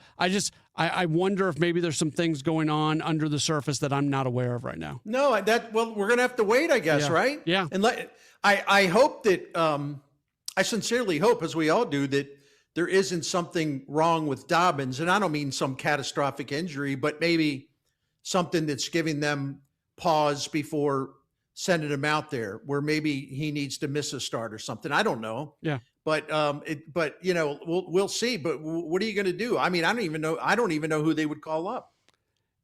Your best option is Bryson Motts, who's got like an 8 ERA this month in Yeah, Memphis. he's been very disappointing. Yeah. That's right. Yeah, so I don't know, man.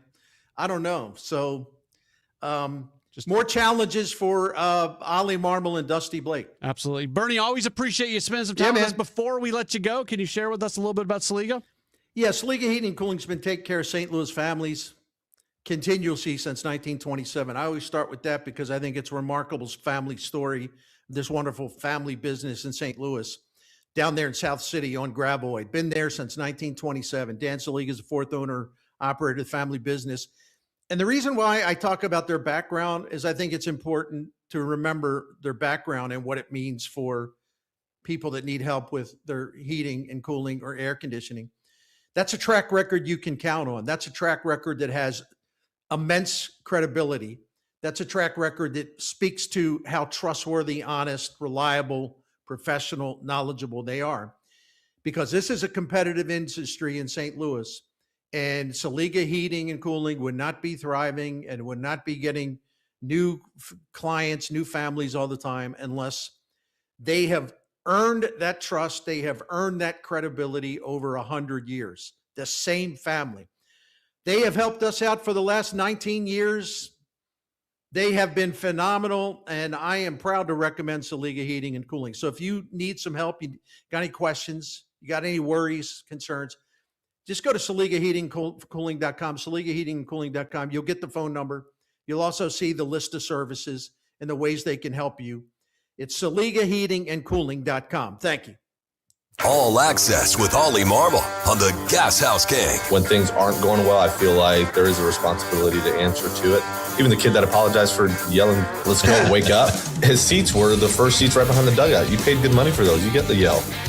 So if you have an opinion, if you have questions, I'd rather take the time, especially when things aren't going the way our fan base would like, just answer those. Ollie Marble, Tuesdays at noon on KMOX. I'm not one to say I told you so, but I switched to Pure Talk over a year ago, and ever since, I've been telling people there's no better wireless company out there. Well, a few months ago, a massive survey was conducted. 123,000 people were asked to rate their wireless carrier in 4 categories: coverage, support, data, and overall value. Well, the results are in. Guess which wireless company was the only wireless company to get 5 stars in every category? Yeah, Pure Talk. 5 stars, every category. To celebrate, Pure Talk is offering the first 3 months of any plan for just $15 a month, including their top-tier unlimited plan. No contract, no commitment, just a very inexpensive way to test drive the only American wireless company with 5 stars in every category. Just dial pound 250, say micro, and Pure Talk's U.S. customer service will take it from there. Again, pound 250 micro. And yes, I told you so. Hi, I'm Chuck McDowell, the timeshare cancellation guy and founder of Wesley Financial Group. And I want to set the record straight. I am not an attorney. I've never wanted to be an attorney. And the truth is, I really don't even like attorneys. If I sound like an attorney, I'll apologize. But what I've learned in my 15 years in the timeshare cancellation business is you don't need to be an attorney to get folks out of their timeshare. After 15 years and over 50,000 cancellations, I can tell you with confidence, we know how to get you out of your timeshare. Call us today and we'll send you our timeshare exit guide absolutely free with all your options for cancellation. Attorneys, this was meant to be funny, so please don't sue me, especially my friend Kenneth from Black River Falls, Wisconsin. Call now for your free timeshare exit info kit. 800-838-6767. 800-838-6767. 800-838-6767. Today we're constantly taking photos and videos to remember our favorite moments. But what about those captured before the smartphone? What about the memories tucked away on aging VHS tapes, film reels, or in fading photos? These cherished memories are fading away with time, vulnerable to threats like heat, moisture, and mold. But fear not, there's a solution to safeguard your legacy. Hi, I'm Adam. And I'm Nick. Together we founded Legacy Box over a decade ago with one mission: to bring your memories into the 21st century. It's time to bid farewell to old tapes you can't watch and faded photos. Legacy Box transforms them into digital treasures, ready to share with a click. Just like magic, your shoebox of memories is now safely stored in the cloud or on a thumb drive. Over 1 million families have trusted Legacy Box, so you can rest assured your priceless moments are in good hands. Don't let your childhood fade away on old tapes. It's time to digitize those priceless moments. Fast forward into the digital age. Visit legacybox.com/radio. That's legacybox.com/radio. What do parents think of back to school at Staples, where supplies start at just 25 cents? Staples has the latest laptops with up to 40% savings. I may hug the cashier. So embarrassing. It's the most wonderful time of the year. It's a wonderful time at Staples with up to 40% off select tech. Staples. That was easy. Visit Staples today or shop online and in the app. Ends 9/12. Exclusions apply. You're still glowing, flirting, grooving. You've still got it. But your immune system weakens as you age, making it harder to fight illnesses like pneumococcal pneumonia and RSV. Vaccines are a key part of any health routine and can help protect you from getting really sick. Ask your doctor or pharmacist which vaccines you need. See more at PfizerForAll.com. Sponsored by Pfizer.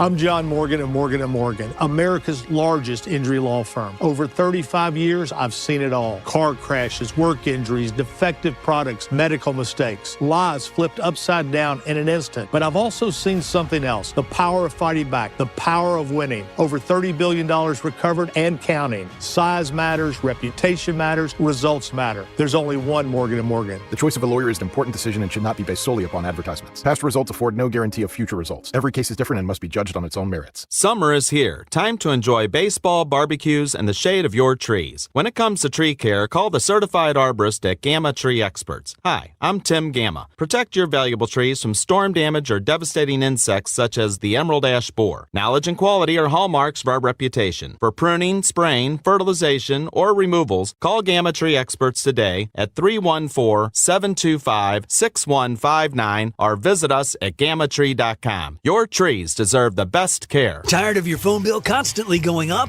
Stop the madness with Boost Mobile. Get unlimited talk, text, and data for just $25 a month. No contracts, no catches. And that $25 price is locked in forever. Switch to Boost Mobile today.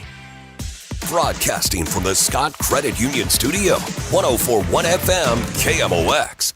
Now, back to the Gray Bar Sports Open Line, presented in part by St. Luke's Hospital, St. Louis's #1 heart hospital, on 104.1 FM KMOX.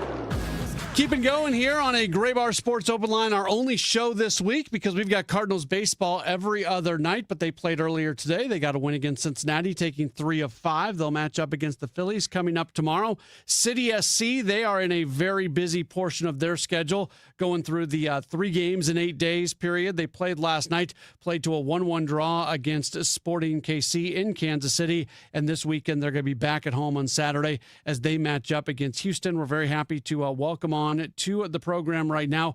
Part of the team at Apple TV covering MLS on the MLS Season Pass. He is Christian Miles. You follow him on Twitter at C Miles Sports. Christian, thanks so much for spending some time with us today. How are you? Yeah, absolutely, Matt. Thanks for having me. Looking forward to talking some footy. What did you think about City's performance last night? It was not the cleanest game in the world. No, it wasn't, but it does just enough, and it kind of exemplifies this kind of newfound resilience and sticking to the system that has kind of been prevalent throughout the entire campaign. And after some discussions with head coach Yohan DeMay this afternoon, saying, look, the results weren't there, but the system was in place, and we're seeing the same system now starting to yield these positive results. And Matt, what's really remarkable about this is the fact that we're having players like Marcel Hartley, we're seeing players like Cordova, we're seeing players like Teutschert League. These are big, big names, and they're still getting results. 7 wins in 10 on a 10-game unbeaten run. It's unbelievable what he's done. And DeMay himself told me we're ahead of schedule. Is it just a credit to the system that they are running right now, where the system is able to be bigger than any single player? Well, yeah, it's all about the team ethos. When you're trying to get 11 people to do, work in unison and subscribe to one belief and work together, that's always a difficult task. And then to do it to the level that they're doing it is a testament to the coaching acumen and the system that Yohan DeMay has put in place. And, there were a lot of questions early on in his coaching tenure. Is he getting the right personnel for his system.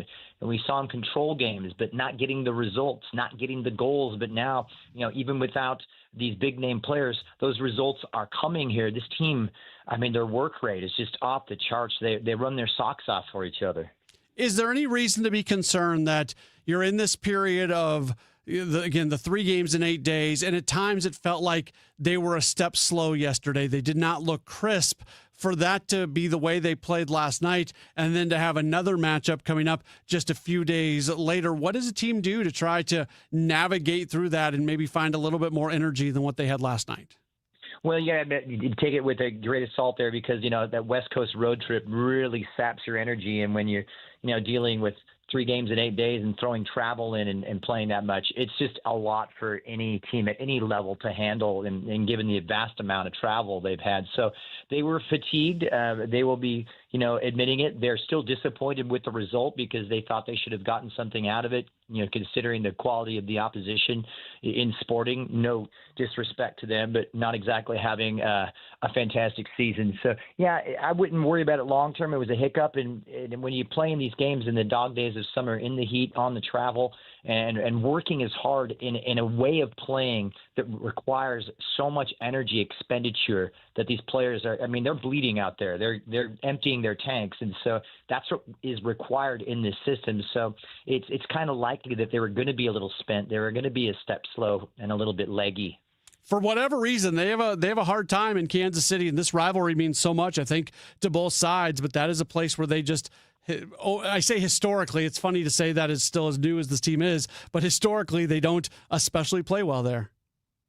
It's a tough place to play. They call it the Blue Hell and it's a very good reason. It's a tough place to play, and it's a team in Sporting Kansas City I've seen quite a bit this year where I think they're better than their record indicates. So, while they're not blowing the doors off the Western Conference, they are still a tough nut to crack in their own regard, and they can give someone a game, especially if they can get an early goal. So it wasn't the case last night, but certainly St. Louis will feel that they underperformed in terms of results. And I would expect, they call it the bounce back game in soccer.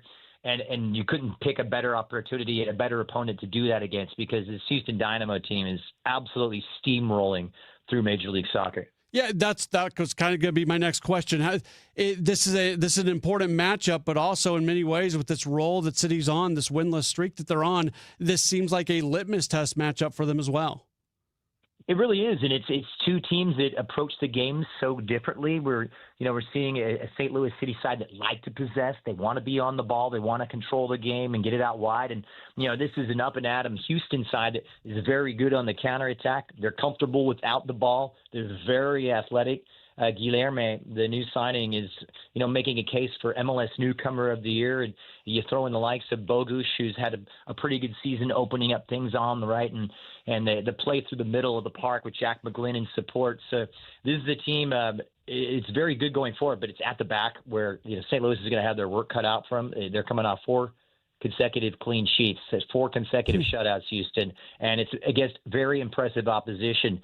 Blanking Vancouver up in British Columbia on their turf is a testament to the quality, and they're also in the midst of that really busy fixture list, that busy schedule of 3 games in 8 days. So they're going to be a very difficult opposition, different type of opposition, but one they have seen already. You may remember St. Louis getting the better of them in the U.S. Open Cup quarterfinals back in May. I always tell folks the product that Apple puts out on covering MLS is absolutely incredible, and it's not just the game broadcast; it's the other content that's put out. The studio shows are really, really good. This year, as we remind folks, if you've got the Apple TV subscription, you don't need that double paywall. So if you're there for Ted Lasso, you can stick around for everything going on in MLS. But give a plug just for the broadcast and the everything that you guys have going on content-wise when it comes to MLS on Apple TV. Oh, thank you very much, Matt. It's an absolute pleasure. It's a privilege. And it's, you know what? It's just a heck of a lot of fun. We are very fortunate to do what we do, and we enjoy it. Awesome. Very, very good. Hey, Christian, really appreciate you spending some time with us. Have a wonderful call, and I'm sure we'll talk again down the line.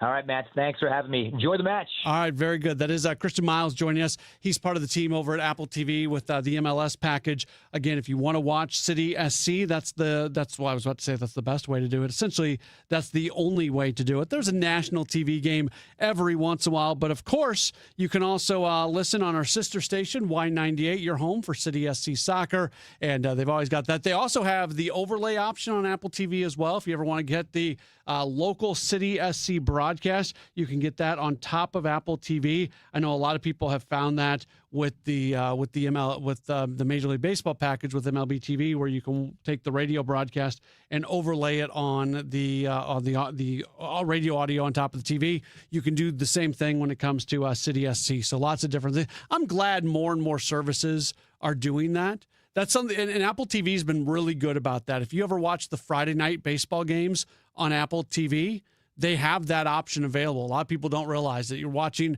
the Friday night game. You can bring up the KMOX broadcast of the Cardinals game when they're on Apple TV on Friday nights, and it just overlays it right on top of the Apple TV thing. So that's part of MLB TV, but it's also part of Apple TV, which I know a lot of people do appreciate.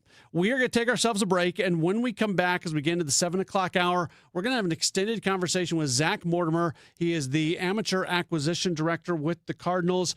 We've got a lot to get to with him. That's coming up here on KMOX.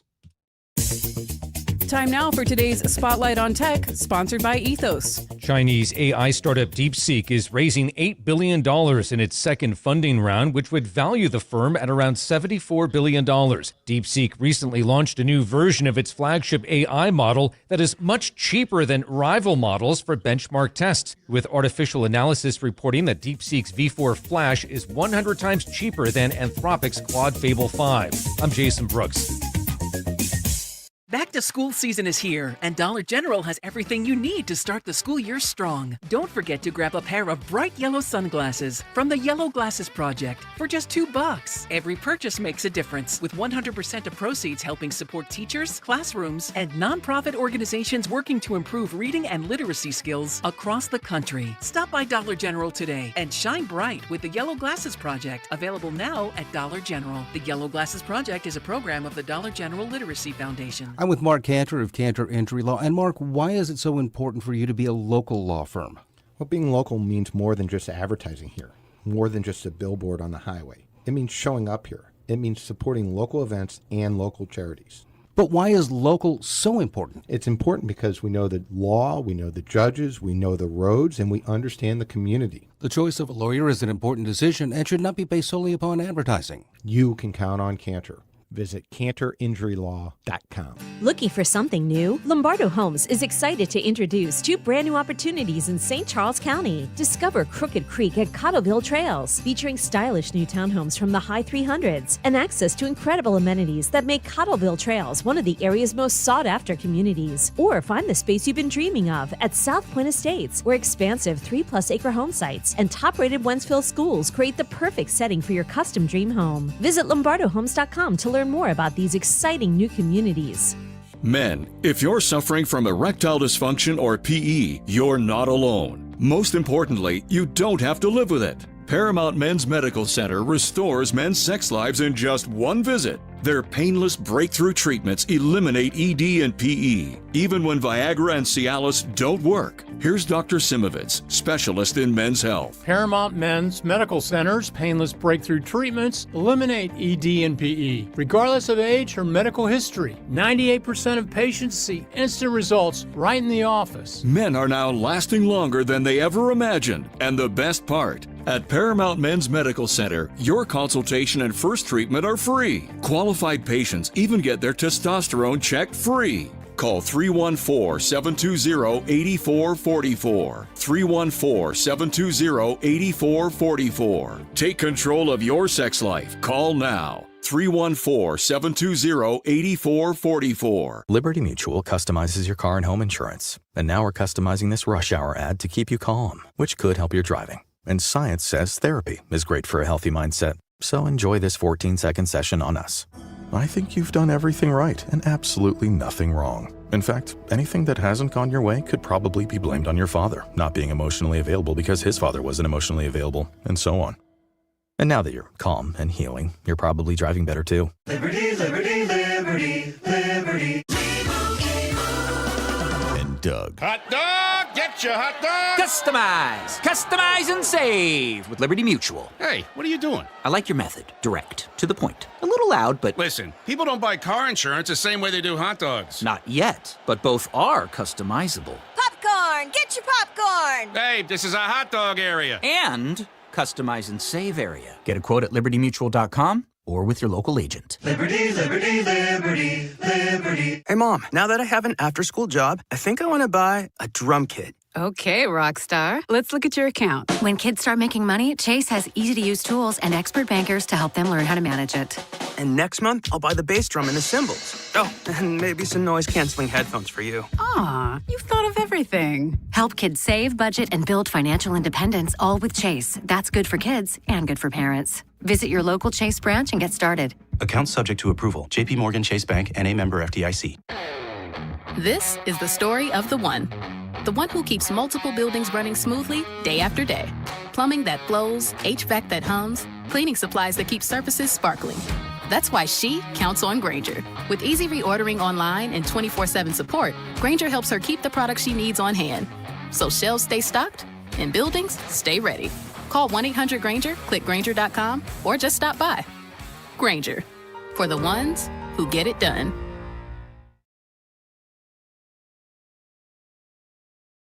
Now, back to the Gray Bar Sports Open Line, presented in part by St. Luke's Hospital, St. Louis's #1 heart hospital. News, talk, cards. KMOX AM St. Louis, KMOX FM Hazelwood. Always live on the free Odyssey app. John Sarcone. As alleged, this defendant was radicalized online and spread messages of hate and violence against the American people. Rising national debt weighing heavily on the stock market, which suffered its worst loss in 3 weeks. The Dow closing down more than 703 points.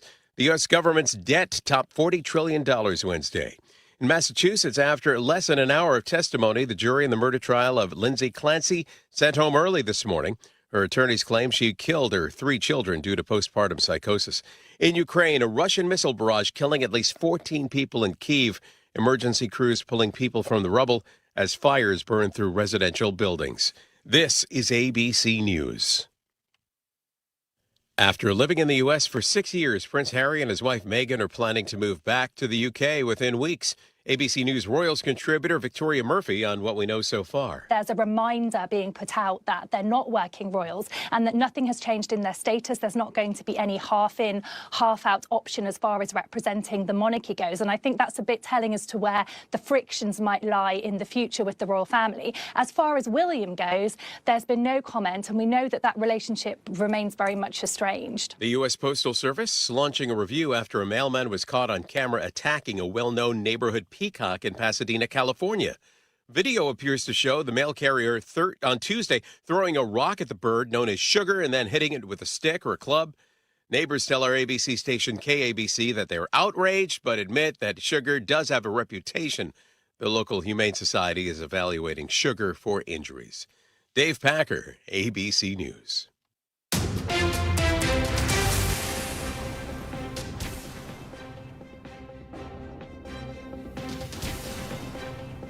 At 7:02, we've got a sunny sky. Right now, it is 81 degrees downtown at the Arch. After a civilian employee was caught abusing the Flock camera system for personal reasons, one local county has cut ties with the controversial company.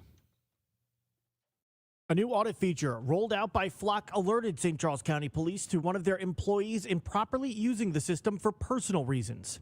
Still, Chief of Police Kurt Frizz says the audit system is not robust enough and it's too easy for Flock to be abused to keep going with their service. Is it as simple as just searching in the plate and hitting enter? Yes. And so that's going to give you a date and time and location where that person was or the vehicle passed through. Frizz says the employee who misused the system has resigned, but they remain under criminal investigation. Sean Malone, KMOX News. Police at the University of Illinois at Urbana-Champaign arrested a student after he was caught vandalizing campus license plate reader cameras. Here's Carolina Garibay. 26-year-old PhD student Mitchell Bryant was arrested last week by the University of Illinois Police Department and charged with 1 count of criminal damage to government-supported property. Police say he was caught on building and bus surveillance video covering 2 license plate reader cameras and yellow spray paint on July 31st and August 10th. The vandalized cameras were located in the areas of Green and Gregory Streets and at the intersection of Wright Street and Springfield Avenue. Mitchell is due back in court for a preliminary hearing on September 24th. Now, the latest on plans to fill in an old quarry in Lee. Neighbors showed up to Clayton this week to get to county council members before the project gets to them. The material has to be what's called clean fill. Melanie Mudd lives a block from the quarry. We've all seen dump trucks. They're full, and you've all seen them be dumped. And we don't know what's under that. So how do we know it's clean fill? Do we really know? Does the person that took the work order know? I don't think so. The council cannot act on this yet. Councilman Mike Archer. My office has received a lot of calls about this, so it is still at planning and zoning, and I'm awaiting that report. The County Planning Commission has pushed its decision to September.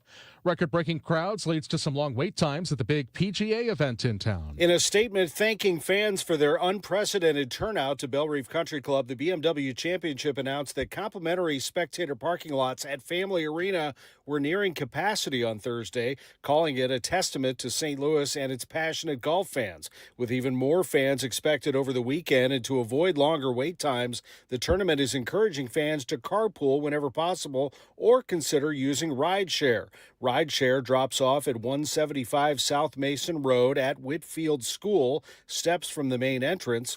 Those options, the tournament says, can help reduce congestion and make getting to and from the championship easier and more enjoyable for everyone. Also mentioned, a limited amount of upgraded parking in the O lot is available for purchase at bmwchampionship.com. At Belle Reve Country Club, Tom Ackerman, KMOX News. 70 years of St. Louis history is finally safe. Gaslight Square at Boyle and Olive. Crowds are so thick on weekends it's almost impossible to find a parking place in the immediate area.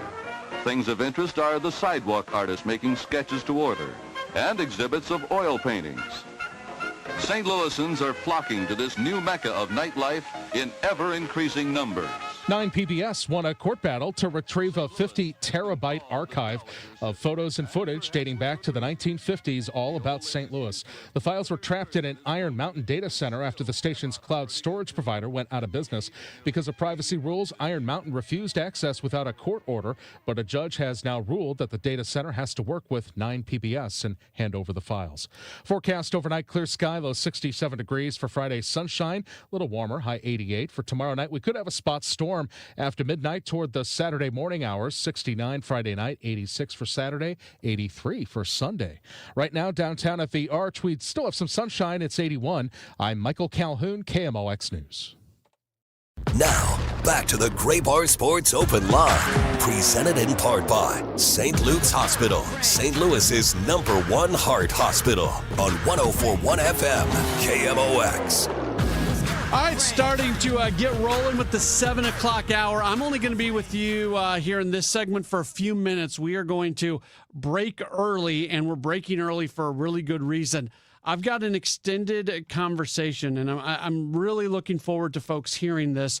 We're going to be talking coming up in just a moment or so with the amateur acquisition director for the Cardinals. His name is Zach Mortimer. Now, part of the reason is we're helping the Cardinals promote something. They just released Draft 365 or Draft 365.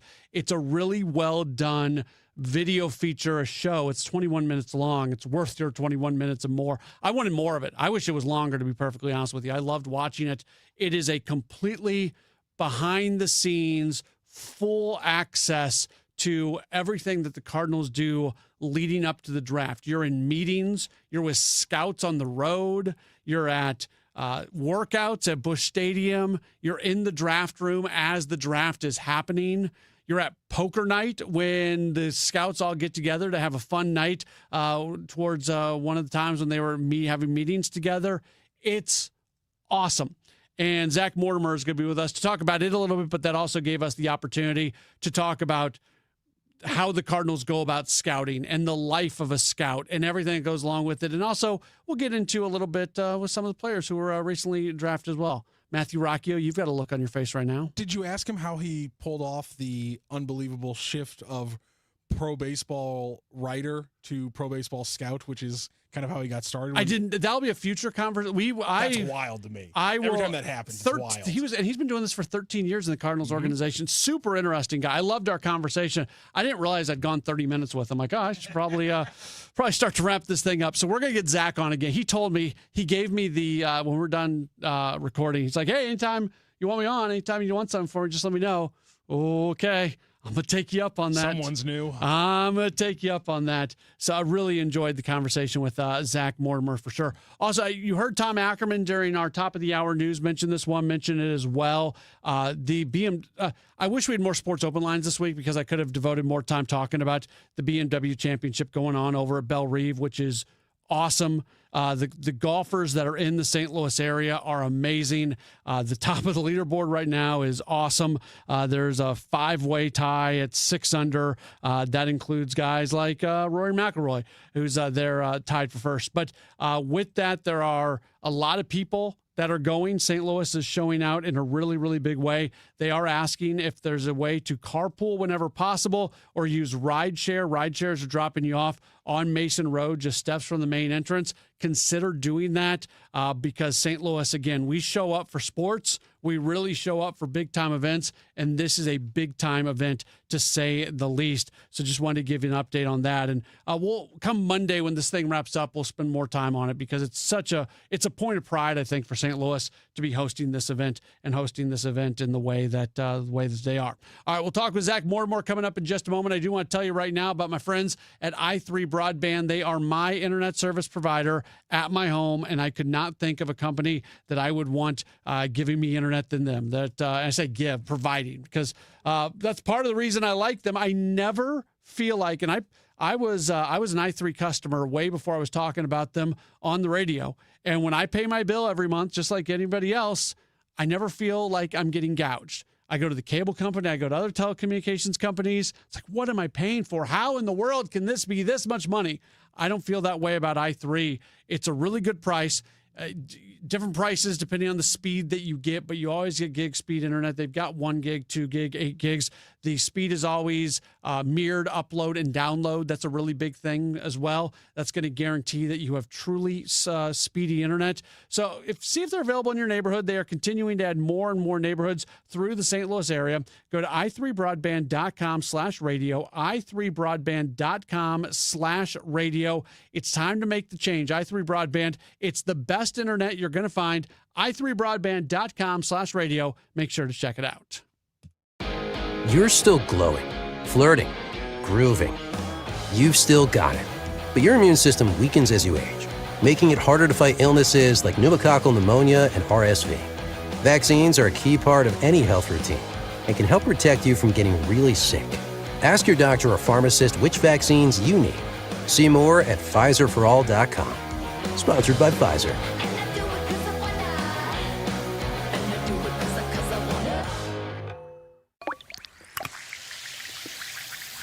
Hear that? That's Alka-Seltzer, the sound of fast heartburn relief. Because when heartburn hits, you want something that works fast. Quick! Alka-Seltzer. Alka-Seltzer effervescent tablets start neutralizing stomach acid in seconds. So nothing works faster for heartburn relief. Next time when that burning feeling comes on strong, don't wait. Quick! Alka-Seltzer. Try Alka-Seltzer. Use as directed. And Doug. Limu and I created a trick to help you remember that you can customize your car insurance and save with Liberty Mutual.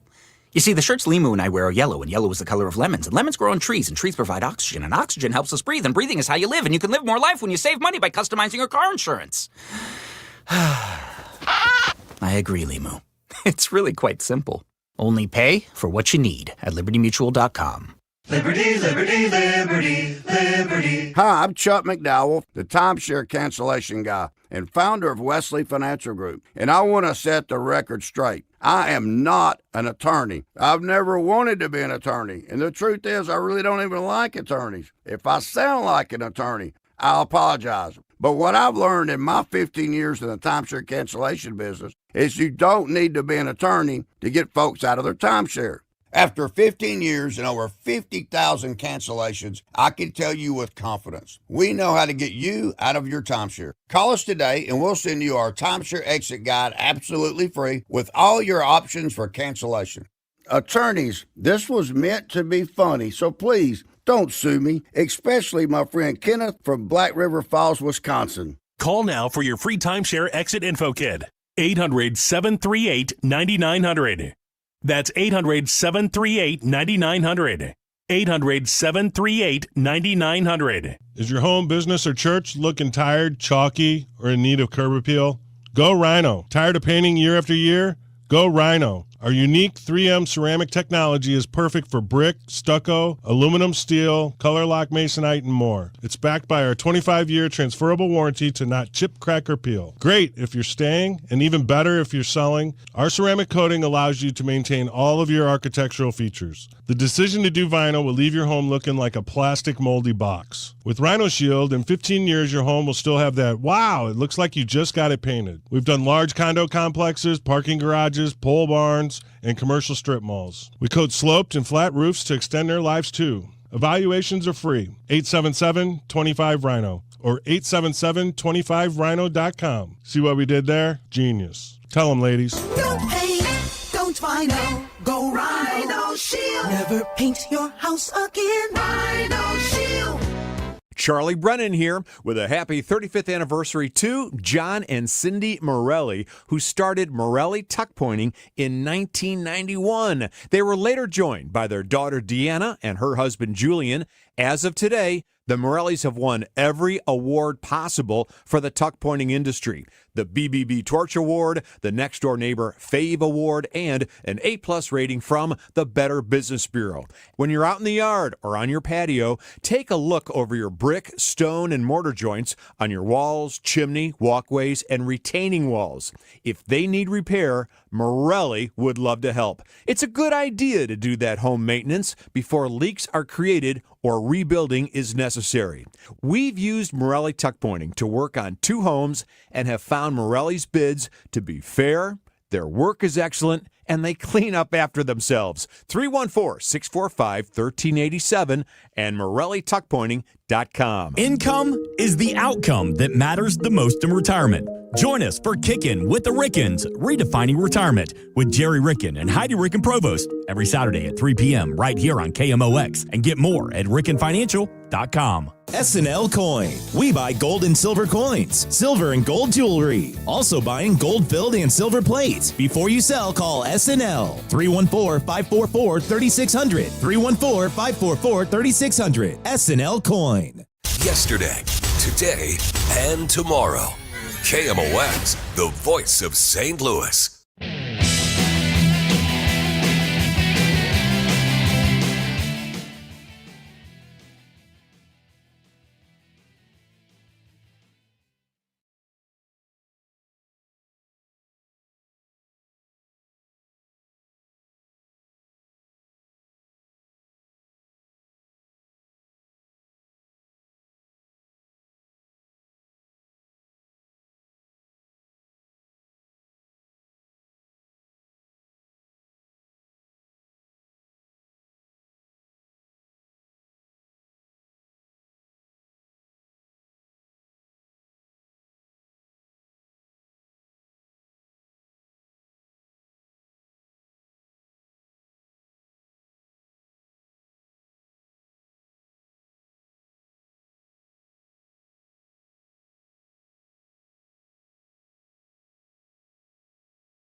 from day to day.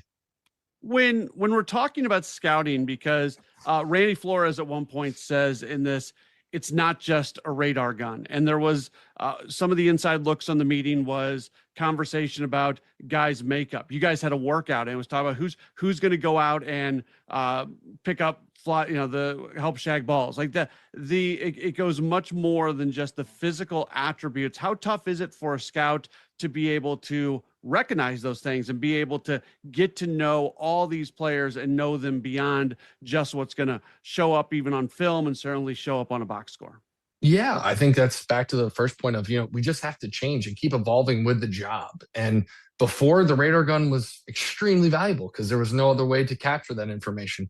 Now we have different technology and different tools that can, provide that for us, that even if we're not there, we can figure out how hard a guy was throwing. But there are certain things that you just have to commit to and understand that moving forward, these are things that will make us valuable as a scouting staff. The makeup is something we're really, they talk about the Cardinal way, and it's an actual thing. We try to draft players that we feel will be great fits for the organization, and that starts with the players' makeup and what their willingness to compete and their willingness to put the most work and their best foot forward to become the best player they possibly can be. I know you guys are working 12 months a year, but it seems like it goes hot and heavy starting in January. It showed the January meetings that you guys had, and then obviously it goes through the draft in July. That period of time every single year, is there any chance to come up for air, or is it just go, go, go every single day really from January through July? Yeah, it's go, go, go. But something that the guys will always mess with me about is I always tell the guys to reflect every day. And I feel like if you go, go, go too much from January to June, you'll lose, context of where we're at and what the whole importance and the goal is. So yes, I agree. We have to go, go, go. And we may not know which cities we're staying in each night, but we have to understand that the job at the end of the day is to get the draft right. The job is not to work the hardest in the month of March. The job is when the draft week happens, get the players in the right order and understand that for the best of the team is to get the draft right, not to get the work right per se. Talking with Zach Mortimer. He is the director of amateur acquisition for the Cardinals. When the thing that struck me, a lot of things struck me, but one of the things that struck me was in these meetings, all these scouts need to be on it on all these different guys. And if a question is asked about a player, there's an expectation that there's going to be an answer that goes along with it. The depth of information that all of these scouts have on so many players, it's pretty remarkable. And just the work that goes into that part of it, you can't fake this job. I think that was the part that came at you. There's no way to fake this because you are going to be in that room with all these other folks and you're going to have to be able to answer about players essentially.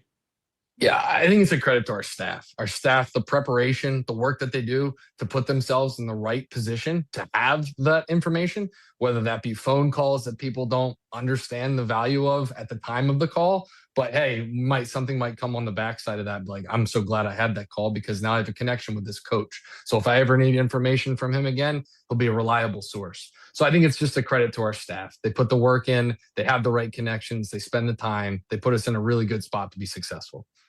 A lot of people comment on, and just taking that one step forward, Scott Cousins, who's a regional cross-checker, talks on this, and he at one point said, it takes 5 to 10 years to really get to know your area because you are talking with high school coaches, you're talking with AAU coaches, you're talking with college coaches, you might be talking with some hitting guru that happens to be located in a certain area, like whatever it might be.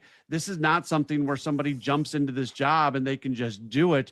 The relationships that have to be built is a huge part of this. Yeah, I think we joke about it at times, who knows the most amount of people in the game. And it's like, everybody knows hopefully all of the people from one staff. Everybody have their section of people that they're tight with and people that they can get real information. But starting as an area scout, you start with kind of a blank slate usually. Anybody who has started contacts that they trust as they're entering the profession, that's only a plus.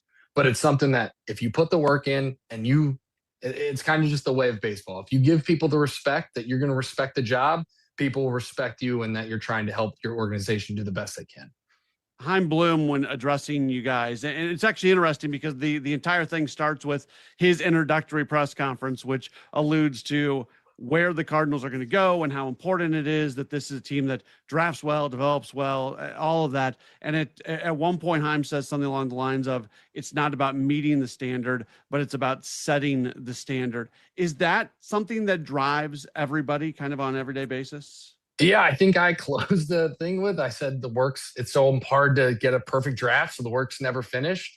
And I think that's just something that Heim set from the beginning, is that we just have to look to set the standard every year, because the standard just doesn't stay the same. We must set a higher bar every single year pushing forward, because the industry's going to. Nobody's in this to get worse. Everybody's in there. It's a competitive game. You keep score at the end of the day. You understand where you line up, whether that be in the big leagues, prospect rankings, wherever. But there's certain ways to keep score, and everybody knows if we're doing as good of a job as we can do. Now, that doesn't mean we shouldn't reflect and say, hey, we're doing pretty good at this, but we can also push forward because the work isn't done. And I think that's just a culture that Heim and Flo really too. I have to give them both really a ton of credit for creating this culture in the amateur scouting staff to know that, hey, we can respect that we've done a good job, but we also know that we must push forward in order to stay where we're at in the industry. You mentioned your final comments at the end, and you talk about the job is never ending and the perfect draft is not something you can get. And you also mentioned the fact that the really good scouts talk about the things they missed, the reports that they got wrong. And there is some humility that goes along with that, and some confidence in your job, that you'll talk with scouts sometimes and they'll say they didn't get something right. And you referred to that as being really kind of a good thing. That's a good trait that scouts have. Yeah, I think if you look at some of the teams that may not be successful as others in this, they'll talk about all the picks that they got right. And if you talk to the teams that have proven track records, they'll be talking about the ones they got wrong. It's hard to have that confidence. It's something that isn't natural. You have to grow into it. But understanding that you can learn lessons from your mistakes will set you up to strive for that better, higher bar. And know that no one's perfect. We can all keep score on the draft and the percentages of return on expected pick. Everybody knows it's a really hard thing to do. It's a really hard thing to get right, but it's not something we should hide from. We should respect the draft and understand it's challenging. And as we continue to keep pushing forward, it's something we should keep challenging ourselves and learning from. This wasn't in the piece, but I want to ask you about this because you guys all come to town a few days before the draft. There's meetings before that. When the JJ Weatherholt extension took place, there were a lot of folks in town because of getting ready for the draft. How nice was it that such a win for the organization that moment was able to be shared by so many people in the organization who were in town? Yeah, it was pretty cool. I mean, most of our staff was in there. We were fortunate enough to have it opened up to all of us. We were all in there as it went down. And it's just a credit to JJ and the work he put in and the player he is, but also the person he is. And I think that goes back to our staff and JJ. When we took him, we knew which type of person we were getting. We knew what his skill set was, but we also knew the worker that he was. And he hasn't backed off, and he's done what he's done in the big leagues, and it's really fun to watch him. And it's so rewarding to see something pay off like that for him and the organization. What are your emotions like on actual draft night? Randy at one point says you can't cram on the day of the draft. You got to do all the work going in. So I know there's confidence in the work that took place, but at the same time, there has to be butterflies as that event gets going. Yeah, Flo will admit that he's the eager one of the bunch. He's always ready to go. So I give him a lot of credit for keeping us on our toes and ready to go.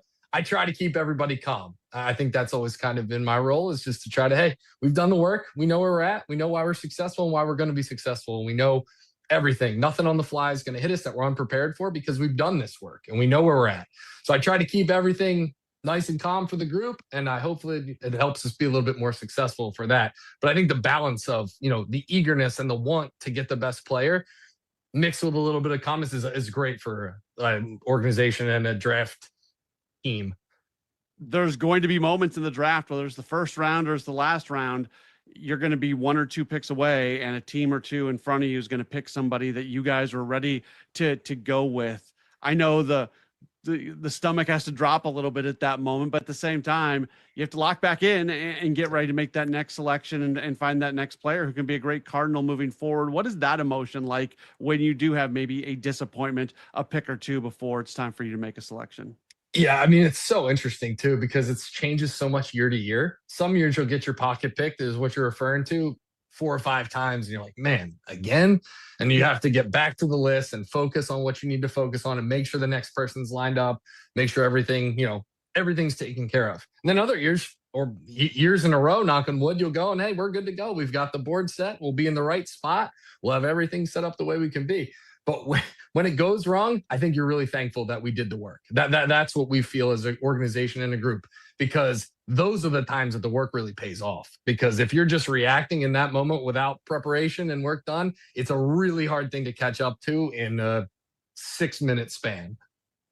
The MLB draft is the most unique draft, just in the sense that guys can choose to not sign. They can go to college, they can stay in college, whatever it might be. And maybe you take a guy early on that you're going to plan to sign under slot, so you have a little bit of money left over. But these conversations, you might realize all of a sudden we've got a chance to take this guy, and then there's phone calls going on to agents. Hey, how much money is it going to take to actually get it? The signability issues that go along with it, knowing kind of internally what your budget is going to be for that spot. And these type of decisions are happening in just a handful of minutes between picks. Yeah, it's a challenge. It's something that's unlike any other sport. It's something you just have to understand what the rules are, and you have to work inside those lines. And I think it just goes back to the preparation, knowing what your dollars and cents can be and what theirs might be. And you can make your best prediction, but until it's go time, you don't actually know that. And the preparation is what hopefully allows us to continue to put ourselves in the best spot, whether it's the first round or the 20th round. And you let the chips fall where they may, and everybody kind of fits into their puzzle piece at that point. Zach Mortimer, the Cardinals Director of Amateur Acquisition, continuing to join us here on a Graybar Sports Open Line. Again, the name of the show is Draft 365, Scouting MLB's Future Stars. If you go to YouTube and just type in draft and the numbers 365, or if you go to the Cardinals YouTube page, you can find it for yourself. It's really good. It is worth 21 minutes of your time. I actually watched it a couple times. I really enjoyed it, and I think you will as well. We'll continue our conversation with Zach Mortimer coming up in just a moment. It is a Graybar Sports Open Line on KMOX.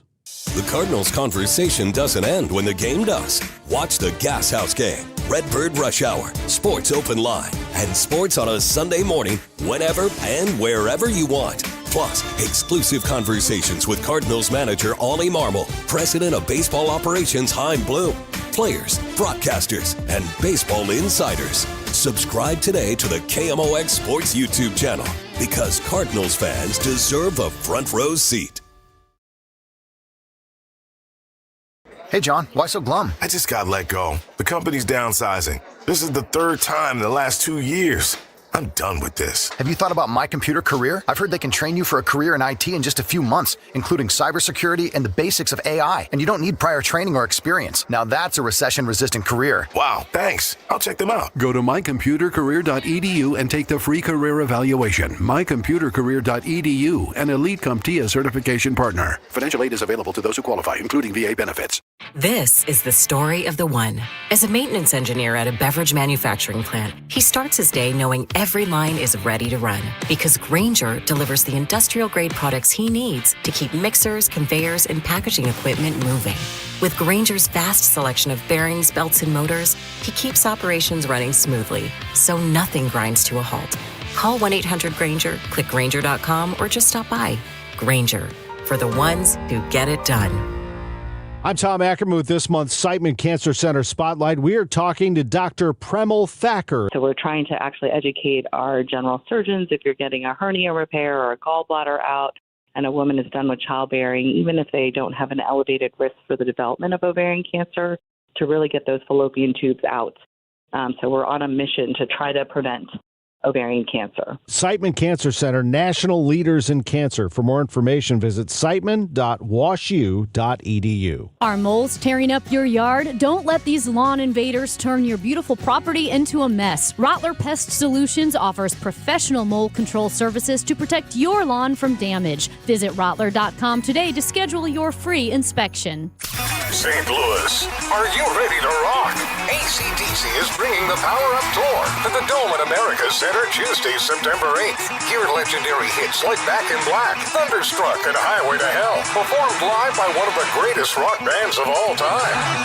Don't wait on tickets. They're still available at Ticketmaster.com. AC/DC, the Power Up Tour, Tuesday, September 8th. For more information, go to KMOX.com/events. America is turning 250 this year, and Circa Sports is celebrating by offering all users in Missouri $250. For everyone in Missouri, all you have to do is deposit $250 on your Circa Sports app, then play through that deposit. Once you do, Circa Sports will reward you with $250 right in your account. This is available for everyone in Missouri, new and existing users. Celebrate 250 years and find out more at circasports.com today. Must be 21 or older and in Missouri. Gambling problem? Call 1-800-GAMBLER. Right now, inflation is squeezing your budget. Global events are shaking markets overnight, and if you're close to retirement, you don't get unlimited do-overs. This isn't the time to just hope it works out. That's why Steve Auld and the All Financial Group are hosting a complimentary educational seminar on August 27th and September 1st at Twisted Tree. Find out if your retirement strategy can survive today's economy, rising costs, market volatility, political uncertainty, and the questions most people avoid, like could you outlive your money? When should you file for Social Security? Is your 401k carrying too much risk? This event is complimentary and you must qualify to attend. Call 636-230-8824 or visit yourmoneymattersstl.com. Investment advisory products and services made available through Impact Partnership Wealth, LLC, a registered investment advisor. Neither the firm nor its agents or representatives may give tax or legal advice. Individuals should consult with a qualified professional for guidance before making any purchasing decisions. All Financial Group is not affiliated with or endorsed by the U.S. government or any governmental agency. Rhino Shield is far superior to even the best traditional exterior house paint. Rhino Shield is 8 to 10 times thicker than paint and comes with a 25-year transferable warranty. Rhino Shield is the only ceramic coating company that has been chosen by Disney, This Old House, and 3 times on HGTV's Curb Appeal, where every episode is concentrated on unpainted brick, bonds and seals to stucco, wood, hardy, block, color lock, masonite, and more. No better product for those steel aluminum-sided homes that have become, chalky and tired looking. We coat sloped and flat roofs to extend their lives too. After 15 years, we've got a great reputation and a superior product. As long as it's affordable, why wouldn't you do it? Before you make the costly mistake of painting with traditional paint, you'd be best served to call Rhino Shield today. We are the experts and our evaluations are free. 877-25-RHINO or 877-25rhino.com. Tell them, ladies. No paint, don't Rhino, go Rhino Shield. Never paint your house again. Rhino Shield. Broadcasting from the Scott Credit Union Studio, 104.1 FM KMOX. Now, back to the Gray Bar Sports Open Line, presented in part by St. Luke's Hospital, St. Louis's #1 heart hospital, on 104.1 FM KMOX.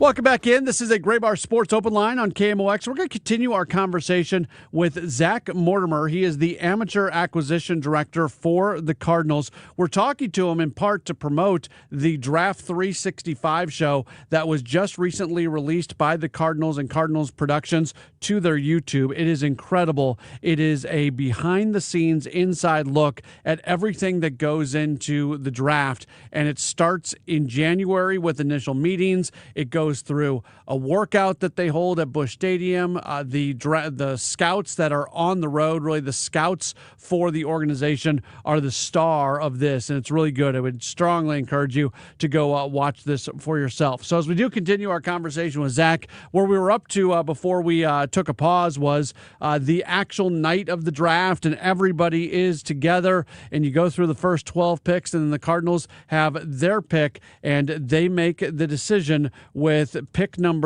13. The Cardinals go ahead and select Trevor Condon, who is a high school outfielder.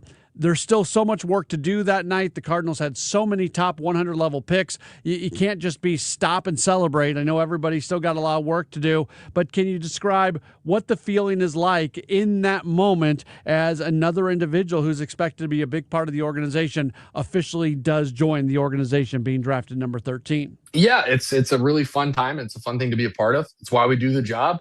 But I think as we keep going forward and we all keep working together, I think it's such a collaborative process that it's not just one person. But like when I started, at times one person would get credit as an area scout for, hey, they signed so-and-so. Now it's such a collaboration. Every scout's involved. Every scout hopefully knows the player. Every scout has had a conversation with another scout on our staff about the player. And it's something we try to make sure everybody's involved with. So we try to just bring it together. They're team picks.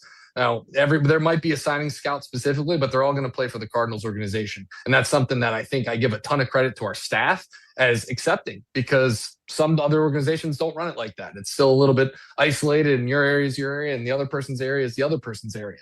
But for us, they're team picks. Everybody's rooting for the best player for the Cardinals, whether it's the first round again or the 20th round. It's just we want to try to line up every round to have the best player for the Cardinals. Does that also help? It was mentioned sometimes some of these scouts are going to have none of their, quote, their guys selected in a draft just because of how it works out. When you're looking at it more as team selections than the signing scout being the key guy, that has to help from a morale standpoint, that a scout doesn't walk out of there and go, man, what did I just do for the last 8 months? Yeah, I've been an area scout. I was an area scout back when there was 50 rounds in the draft. So there was a lot more opportunities to get players. There was a lot more minor league spots. So you could generally always, now there's 20 rounds and there's 2 less teams than when I started. It's hard. Sometimes it's a little bit luck of the draw of how things shake out, and whatever happens, happens. So to keep guys engaged, again, we try to preach. It's just, they're all playing for the Cardinals. We work for the Cardinals and we want the big league team to be as good as they can be and in the good a position as they can be with the best farm system as we can create. Just a few more minutes with Zach Mortimer. He is the director of amateur acquisition with the Cardinals. You've been in the organization for a while, but you got this promotion somewhat recently. And I've thought it's interesting because Heim came in and certainly he brought some people in, but man, he retained a lot of individuals. He pushed some people into different roles, but for a lot of baseball executives would walk into a new job and it would be just about finding their guys. And Heim has some of his guys, but it seemed like he worked really hard to take the existing people in the organization and either leaving them in the roles or finding better roles. And you're certainly an example of that. Yeah, I think it's a credit to Heim. He did a good job in his 2 years of getting to know all of us and making sure he had people in the best positions to be successful. So I give him a ton of credit for creating the structure that allowed our amateur department to be as successful as we can. And I would be absolutely off base by not mentioning what Randy Flores has done for our department and what everything he's meant to us as a full department and as development individually. He's been a person that we all have leaned on since 2016. It's been a really long, fun road with him. And also we've been somewhat successful if you look at the scorecard since he's been there. So I think it's something you give Heim a bunch of credit, but you also give Flo a bunch of credit for creating the foundation. And a guy named Ty Boyles also was promoted to assistant director. He's been a guy would not be able to do my job without him being in his role. So the fact that they trusted the two of us to kind of help let Flo see other things and be a part of other things is awesome to be a part of. And we're glad keep pushing forward with the draft. It's a great time to be talking to you because the top pick, Trevor Condon, he just got the promotion. He got moved up from the complex league to low A Palm Beach here over the last few days. Had a nice debut in his first game. That has to feel good for you guys. I know it's always about looking forward and looking to what that next draft is going to look like, but at the same time, there's pride in seeing these kids that get selected and to see the start of their careers and the success that they're having. Yeah, you got to give Condon all the credit in the world for being a high school kid who had to take some time down, obviously, just from the season ending and not getting drafted until when he did. It's not the easiest thing to pick right back up.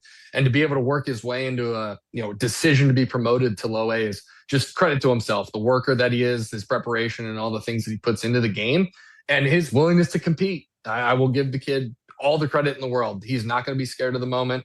I know you guys have probably done interviews with him. He's ready to talk and he's ready to tell you how he's going to compete. Now he's going to impact the game. What was the on-field part of his game that jumped out for you guys the most? Yeah, we loved his ability to hit. He's competitive in the box on every AB. He's not going to give any ABs up. He's willing to really, really dig in and put pressure on himself to make sure he's got the best chance to impact the ball in positive counts. He's somebody that I just give a lot of credit for how he was able to develop as a hitter and playing in Greater Atlanta. It's a tough place to play. He's had to probably swim with the big fish for a long time down there and give himself, the ability to be most successful is something that's not the easiest to do in that space. Atlanta's not a place for the weak. You better be a good player. I mean, looking at Jordan Walker and what he was able to do, it's like it is a real test to play high school baseball down there. Now, is that the same as the professional level? No, but that is a little tougher test than some high school kids have to take. So it was just his ability to compete in the box and be successful as a hitter. Since we have Zach Mortimer here, we're going to ask him about a few more guys that were drafted. We don't get this opportunity that often, so let's go. So we're going to go through just some of the top selections, competitive balance, round 8 pick.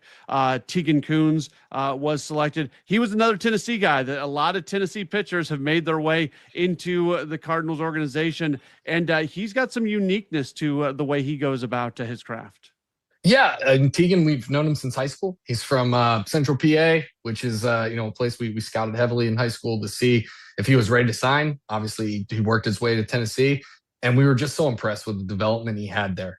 To go there and compete as a freshman probably wasn't his best self, and he would admit that, and come back as a sophomore and just absolutely took huge steps forward. Velocity went way up, touching 98 with really, really good life on his fastball. Gives him such a chance to be successful pretty early. Now, the thing people don't really notice about him, I think, is his ability to throw strikes. He's a very confident strike thrower, and he's got big stuff. And when you can mix the ability to throw strikes with the stuff that he has, it's just incredible to turn a guy like that over to our player development with Rob Serfolio and Matt Pierpont. Those guys are two of the guys that I would trust as much as any in the game. I'm so impressed by the work that they're able to do with our pitchers that we draft. Just a real credit to them. And then Tegan being able to work through that is going to be just such an awesome to see how he develops. Second round selection, and so many Cardinals fans and Cardinals draft folks were excited about this one. In shortstop, Rocco Maniscalco. He is super young, so there was, I'm sure, signability stuff when it came to that, making sure that you could get him into the organization. But when you're able to get somebody of that age in, what kind of extra challenges does that bring along with? Because there's just so much more development that can still happen. Absolutely. Rocco is as young as just about any player that's ever been drafted in the draft. Credit to him. Again, he played against the 18-year-olds or the draft-eligible players last summer. That's something we found really, really impressive, is that he was not scared of the challenge. Was it tough for him at sometimes? Absolutely. But he was a full year younger than those guys, and he didn't play a year down per se. He could have and reclassed after the summer and not gone through the gauntlet that every other high school hitter goes through, but he was willing to challenge himself and go right at it, start in the middle of last summer. So that was one thing we were just so impressed. And then the upside is just incredible. Very, very impressive body that has a chance to put a lot of strength on it as he continues to develop it. And our strength and conditioning staff were just so excited to see a frame like his that we could work with. And then if you look at the defense, I mean, the kid is as good as you can ask for at shortstop at the same age. He is got a really, really big arm. His hands are good. He's very confident over there. And at the plate, he's got real power. He was somebody that came to our workout, was very impressive. We thought that the bat speed was just going to allow him, as he puts weight on his frame, to be somebody that can impact the ball to a level that is hard to find at the shortstop position.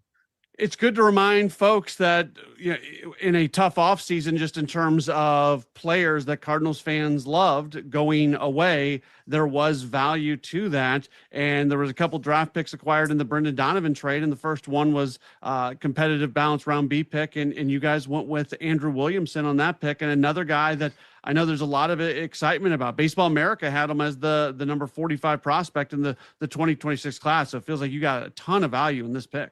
Yeah, extremely excited to get a guy like Williamson. He's got power. There's a chance to go out and play center field at the next level. He's already doing so in the high A now. He's got an aggressive assignment, and that's how much they trust the kid. And again, for him, it's just as much the person as it is the player. He's somebody we really, really believe in. Great work ethic, great beliefs. We think he's going to put his best foot forward every day to make himself the best player. His relative was a manager in our system a couple of years back, so we had some connections to Andrew. Johnny Rodriguez was a manager for us in short season many moons ago, but he's related to Andrew, and we knew a lot about the kid and about the player. So we trusted the person, really believe there's upside with the bat and on defense. With another competitive balance round B pick, right-hand pitcher Dawson Matessa. Is this a guy that maybe there's a little bit more, the development process is going to take a little bit more? I mean, you look at a 2-pitch mix. I don't know if you guys want to add more to that, but it just, on paper, you would know more than I would for sure. But on paper, it seems like this is an upside selection here. Yeah, it's about as fun as one you could ask in the draft. He's a former Division II guy from Adelphi who transferred, which is in New York City or suburban New York City, and transferred to West Virginia for 1 year. So this is somebody we feel like just scratching the surface of what he can be on the mound. Really, really excited about the package. Athletic, big velo, up to 98, can spin the ball really, really well, and just hasn't had the time to be exposed to everything that other people would be able to go through. And he's just somebody that I think going forward has as big of a growth process as anybody we could ask. It's just a real impressive guy, again, to put through with Surf and Pierpont. It's these guys are going to develop because I have so much confidence in our pitching development and what they've done. You can see what they've done to our prospects. It's really impressive. Last guy I'll ask you about, you're being very gracious with your time, but this is self-serving because I'm a proud graduate of Kansas State. Shortstop D. Kennedy in the 4th round. Tell me that he's going to be just this superstar guy that's going to be with the Cardinals forever because of that the Kansas State bloodlines. It's fun. I mean, we liked D back to high school. We had really, really aggressive reports on him in high school. We scouted him a bunch. Obviously, he eventually chose to go to the University of Texas out of high school before transferring to Kansas State. D has a great mix: athleticism, bat speed, power, potential, and then defense as well. I think he can be very versatile, filling up the middle on the infield, as well as possibly going to the outfield if needed. He's somebody we just have a world of expectations for. There's not much he can't do on the field, and he needs just a little bit of polish to get him to the next level. But when you put him with the hitting group with Dalton Hurd and Brock Hammett and those guys that are just allow him to just scratch the surface again, get to where he needs to get to, it's going to be a great project for us in the 4th round that has immense potential to pay off. I cannot encourage our listeners more to go watch this Draft 365. If you go on YouTube, you just search Draft 365. You go to the Cardinals page. You can find it. It is a truly behind-the-scenes look at the Cardinals draft. It is incredible. Cardinals Productions did a great job, and so glad that we were able to spend some time today, a lot of time, with Zach Mortimer, Director of Amateur Acquisition with the Cardinals. Zach, thank you so much for being so gracious with your time and for being so willing to talk on this, because I think this is a video that is really worth it for Cardinals fans to get an inside look on what actually happens leading up to a draft. Well, I appreciate it. I also wanted everybody to know that I think what makes our staff so successful is our connection to every department. I think hopefully the video, a little bit of that we're not just a scouting staff. We're a scouting staff and an analytics staff and a development staff and a computer technology staff. And we have such connection with each department. And I think that is one thing that allows our organization to just keep putting ourselves the best foot forward every day, is that we're not divided on any level. Even though baseball keeps changing, we keep growing together. Every department, we all really, really respect each other and really appreciative of the other's work. So the scouting staff, so impressive what they do, and I'm glad they got to capture a little of that, but we're also so impressed and thankful for everybody else. So really appreciate the time. That is Zach Mortimer. Really appreciate him taking an extended amount of time with us to talk through his job, to talk through some of the players that the Cardinals recently drafted, and also talk through the very, very cool video that is available right now on the Cardinals YouTube. Again, it's called Draft 365, Scouting MLB's Future Stars, where you can follow the entire Cardinals scouting operation leading into the most recent draft. And with that, that's just about, we've run out of time. We had a lot of time there to talk with Mortimer, and we really appreciate him spending some time with us today. Cardinals are going to match up against the Phillies coming up tomorrow, so we'll have no Sports Open Line. It's another early start, 5:40 first pitch. Our coverage begin at 4:45. Thanks again for being tuned in, and we'll talk to you tomorrow for Cardinals baseball. This has been a Gray Bar Sports Open Line on KMOX.